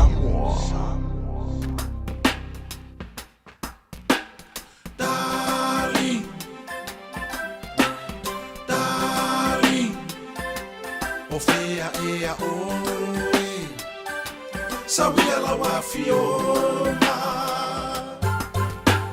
darling, darling, darling. Sabia la wafiona, darling. Ofea ea oe, sabia se yo o mai. Songi tasi mai. Leva leva so. Otava la vala. Ele mafai na ngalo. Oi ile anganga. Darling, tale la vapolonga. Ino foto atasi. Sabia la wafiona. Oka oka sole. Otele aluatu. Wa uma sona sole. Wa fo ise manatu. Le mafai na ngalo. La tama futanga. To ulu o unifo. Utao umata Asolo totongi E tifa mai Uma ole tupe Le aise bea ai Darling Tale la vapolonga Ino foto atasi Sabia la wafiona.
sa ai se mea e whaia Darling tale lava polonga ino foto atasi Saria lawa fionga Sunga sauloa Ua o salamo Ele toyo olava No ulima yo mata Ele oto e faya No ai ava Ole awa te ule tupe Fayai se ta fale apa Darling Tale lava polonga Ino foto atasi Saria lawa fionga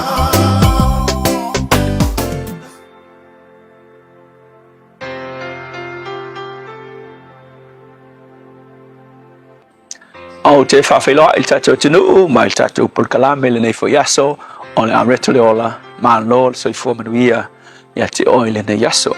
O le Lukas fulu lima, le whai upes fulu whae whapea, ua umatu ana mea, o na onge te le ai lea o lea nuu, o na whato a mativa ai lea o ia. O le upu mo o le aso le nei, a whai e te tu ua lea tua, ua ngai mai le onge. O le wifa mau oa na ia filifili e tu ua lona ainga ma lona tama. O le ata na whamatala e Yesu o le tangata ua filifili e alu ese mai le atua. Ai ina ua alu la le wii whata o tole na whamatala e Yesu e le ia nga ia tulo na olanga i se le lei. Sa eva ai le whata o to na sau maa lie lava leonge. E le whapea ngā ngalu ese ma le ainga pa ngā tia lo. O le pepe se me foi lea e sau maa lie. Ina ualu ese malona ta malona ainga o na ngai mai lea o leonge. A le sau la leonge nga sau ai. E sau maa lie. Se io o lava ina umatu ana mea. Fai mai la tala o na onge ai lea o le nofoanga sa iai o ia. E lua la mea tā ua ina mai le sona le nei. E le ngata ina onge o ia. E whai mai tala a Yesu ua onge foi le nuu sa iai. Luna winga. E le ngata na onge o e pe alu ese mai le tua. Ai whape na foi i so se no foanga e te anga iai. E onge foi. So o le mea le na le anga sala e whaia i lowolanga. Nate ai maalie ia lowola ia mai whaingatana e mate ia. O le whesiri eisia a wapena o whaiat e sau maalie a leonge. E ke i lava ua e tū kai perkala whaile ka maki ia ua tū i le e ua empty ua le ai se mea. O le songa whaila mo o le aso le nei. A whai ua e loa o roo e a ngai ese male tua o te whamanatu i te oe i el meta ua nei. O nae a ngai mali atu lo wolanga i le onge e kele o a ngai se le lei. E te onge i manatu le lei, e te onge i le tō whalo loto, e te onge i le whainga o lou ainga ma lou lava o langa, ma e onge i mea whale anganga. E kele manguia. Pe a whai e te alu ese male atua. E ke whiu ke kau mawhai. E ke waia kua. E ngau maki ni mea ngai ke kau mawhai ai. So le upula mo o le aso le nei. A whai ua e tū le mea ngā whai me kamaki ua e kule e. Ngā winga ua e ngau i. O le lui mo o le aso le nei. Whai ngō fia ia.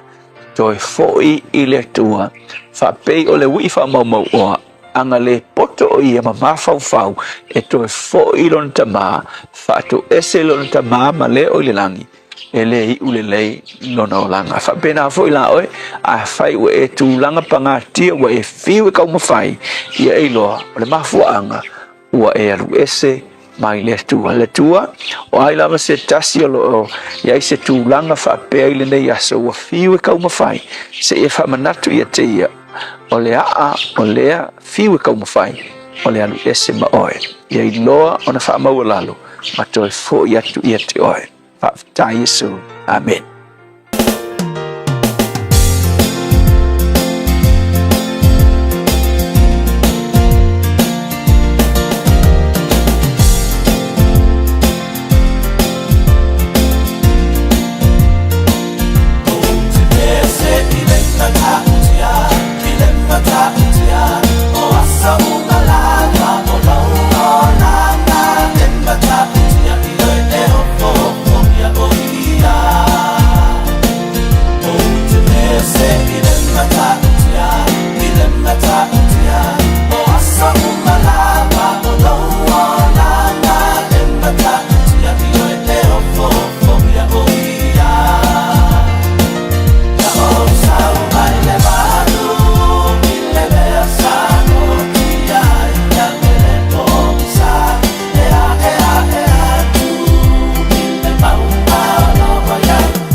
Tala le matau ma le pese au te pese le matau tia, ma le lofa, ma le anga le lei o le atua, I le nei fo iaso pe ona iai, I le tato pokalame o le areto. Le ola tau maftanga fa le nganga fo ilea mo tato umalava, pe ona mafta mai le tato wa tunu fa funga mai ei, tato fa longono fa tasi, le tau o le fa soa le afionga le li pe ona tau talangia, pe saunoa fo iai le sunga le fa finganga, I ala fa le kopa, mo tatou I le tau lunga le pokalame mo le neiva iaso, wa le tato pokalame le aso atai au, ai vi ia ma faafta ia pele lofa ma le anga leo le atua I lona matautia, o lona relei, o lona wha maoni, o lona matango fie, mo I tātou lana whanau, leo tātou waba iai, leo tātou tari sapai ai, wha mani anga lea so, ia me se fo I lana upfola, pe ona tātou whanau longa whaatasi iai, ia ile nei fo I vaenga o le aso ai, faafta iai le li, faafta iai le atua mo le vanoa, tātou whanongolongo I le upo le I le aso ma le aso, le taimi ma le taimi. Wai pe an tātou talitala noa. E ia taimi tātou te langona ai e, wo mai me te tupu. Ai e foi taimi, e sawa le upo le atua. a ua fitawi le lei masi meo e mafati ai e saula le fionga lele ya ua toe fala e au ma toe fa malusi e ya oi i lau sa valinga ma lau fo launga tatu wala tu fo i lea fa ingo nei va yasol nei long weekend la tatu wala ti ai i ele nganga molunga o le a mua se weekend manuia so weekend Fiafia ia te oi malu ainga ia le foi la malulu mai ei tatu minga luenga le aso taiau ai fa tele sa mo le tunu pele tali ei no ni poklami tali ei no ni poklami la reto le fa le nganga ia te oi ia ma foi matatu uma wa bien fa tu stala te mosola wa e pole ale tu atu ni poklami ai a le tu mai tatala mai lo loto ia le mfayon tatu lo le taua o le afionga pa ia le i o tātou loto. Ia anga le fole atu whamuli atu tsunga whawhengainga ia la whare kopa, ma le tātou pokalame tau tuaina i le aso ma le aso i vai aso te tasi. Ia, maalo lava lolo sai. Maalo futwha malosi le tātou atunu. Ia eo le aso maalo lo, ia wale afo e tu ua o ngana i whanau, leo te wa whalongolongo atu e i le a. Le atalo moana e le whape tatala e po la sefuru e. Ia whape tilo mai vava ai. Ai mana ia avena i tamai te whaatawhawha ai wale ua tu ua le aonga. E mana ia wai e pe ia o ti whangai masani na ave i tātou mātua ia nei whanau. Ia le ala ua whanong. Kere rupora se furu ele na whanongonga tua ia le ile atole moana. Ia e manga ia ai o uma i mali whanau e matamatai. Ia wai te langon e tāua fui whaatawhau nei tamaiti. Mo le nei tu wanga le utātou iai.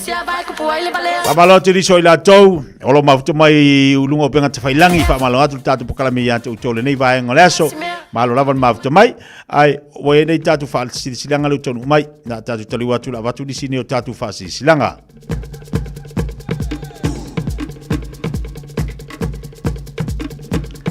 O le whaalisilanga nei mafutanga mai le ialipata. Whatulu watu lau whaafonganga Samoa. Al nei whaalisilanga e whaasino tonu lea. Ele mafutanga alum tama whanau. Ale nei nu o ale mai le ialipata. Whaamoremole o le awhaia i al tātou whanutanga i le aso tona i nei. Aso sfumaltasi lea o le masino ni Julai. Le Julai whai le Fiafi. No whanga masani o Manrasco War Memorial Hall. Ele se furmale sumaltolu May Road. I nai Manrasco. Tarsanga atu malenganga mawalalo.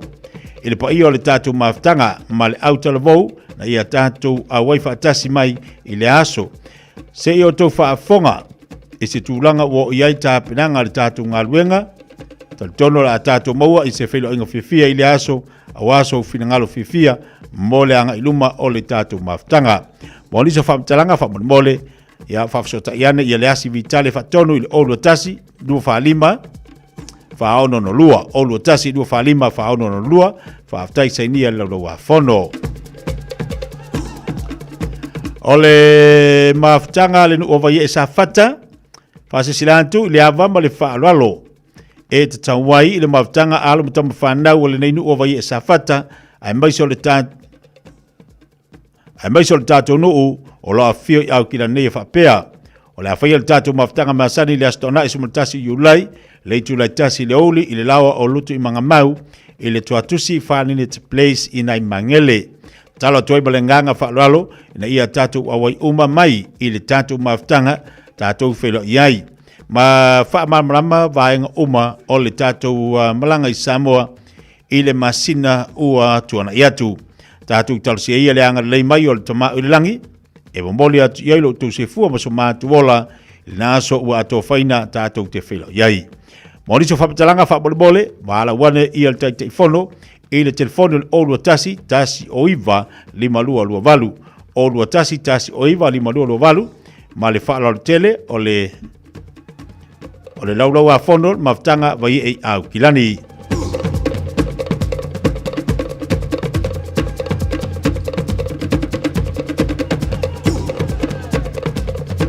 Pasilanga le leel mafutanga sa punawa fale alili o lo lalam papa au kilani.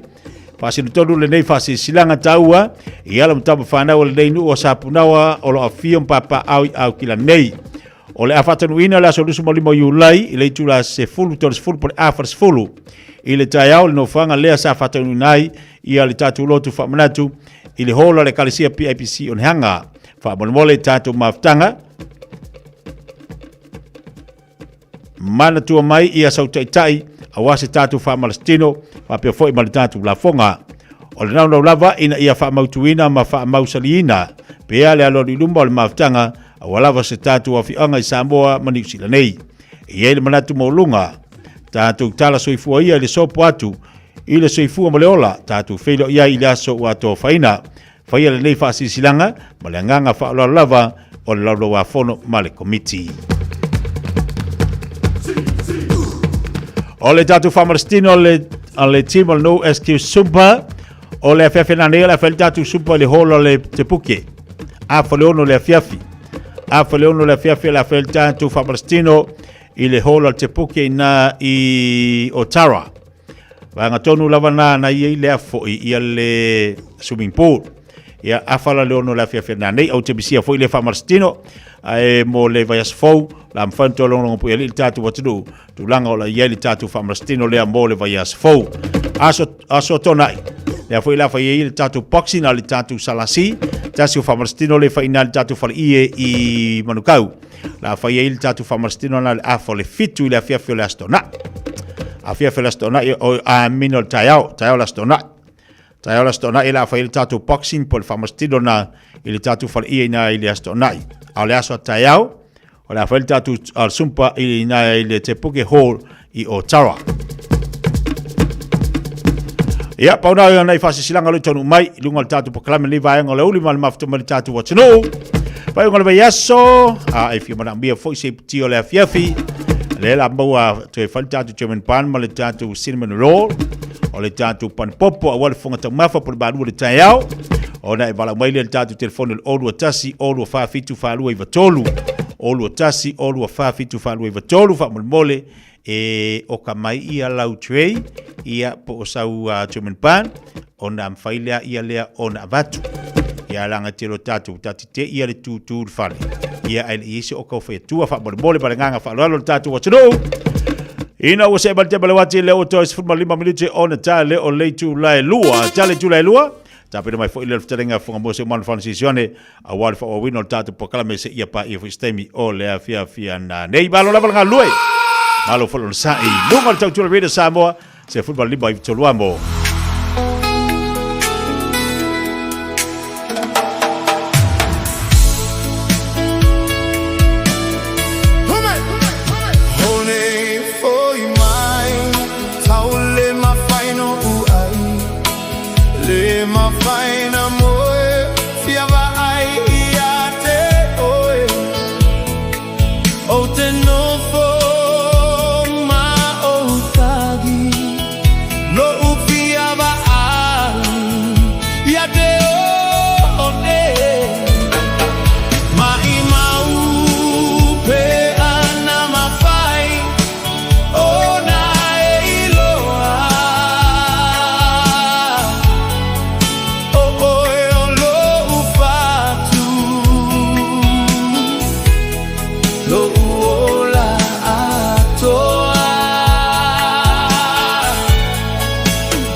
Oh, oh,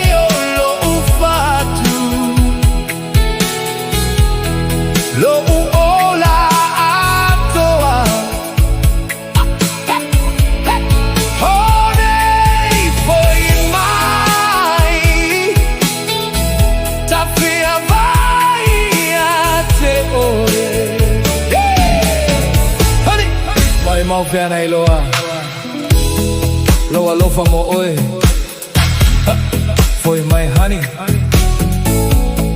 Fiafia Ia te o Honey foi mai Tau le ma whaino uai Le ma whaina moi Fiafia ia te oe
Samoa Tasili mai batolu Amo Radio Samoa. Tasili mai batolu Amo.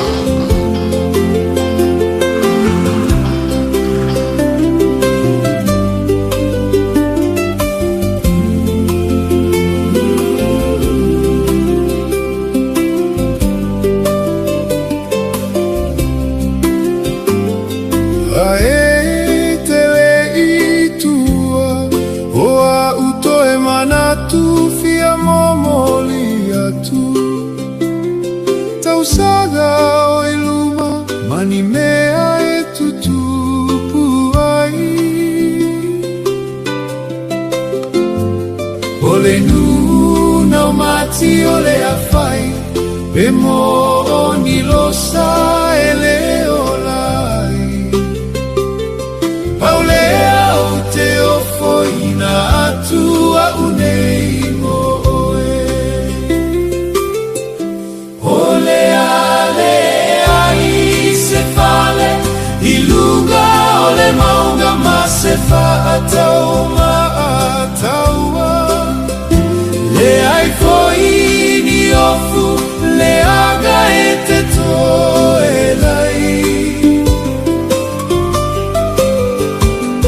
Me uma e tu mai prea i o luma Ina ia e loaina Paulea o te ofoina atu au nei moe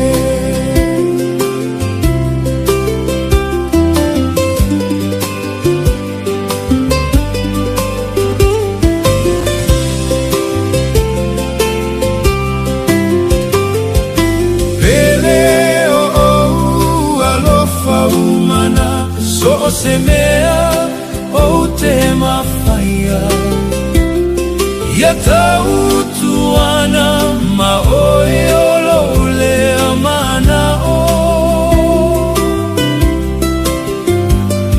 Au lava se o lo te avatu o umanatu mo oe ia te amu Au lea o te ofoina atu au nei moe Ole ale ai se fale I luga ole mauga ma se fa atau ma ataua Le ai foi ni ofu le aga e te toe lai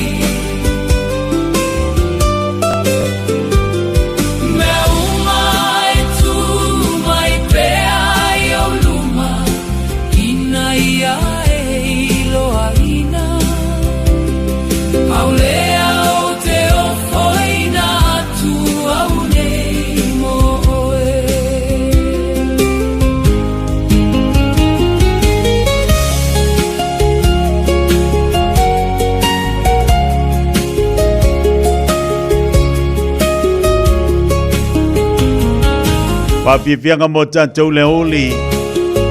Pānu po file mo ai fule ni yaso wawa ia tu wing o le tau. Walu lava le nei a fiafi ma le nei yaso wha maru maru mai. E leo to olu ni timonga. E leo suru mai le lana le wha maru manu.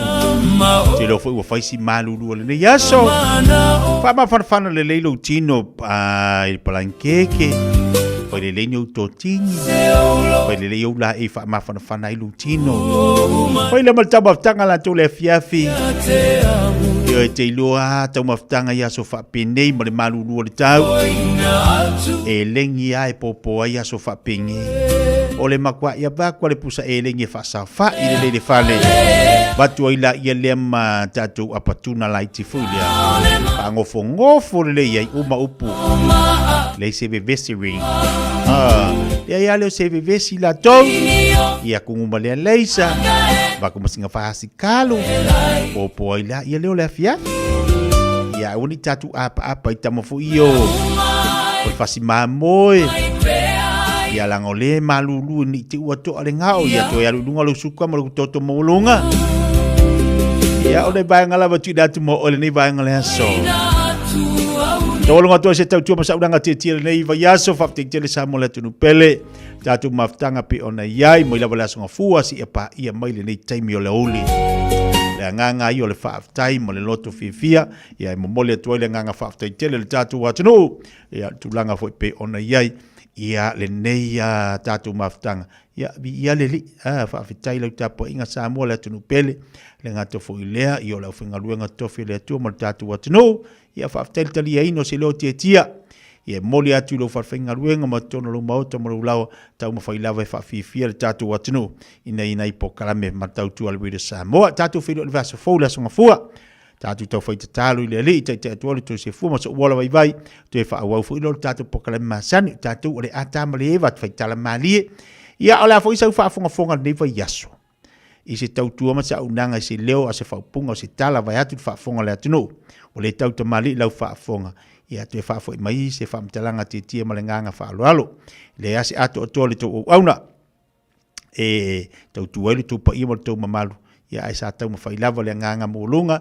Ina ia ato o toa se tau tua. Au alau whaafonga Samoa. Asu atu vai malu puenga. Manu ia le whainga le vai aso. Manu ia fo ia le maftanga manisa lau whainga luenga i le so. Wanga i mai. Tātu tau whaitalo le li. Mahol tātu malo se tau tuai o tātu ainga. Mai se tiute mga luenga wala winai tātu ele li. Ia male. Whala lava. Tatalo lisi ainga i manu iai. Tau tuanana i whana wa onga o le ua tu ua. Alo whaatu tia soi fo mai manu ia.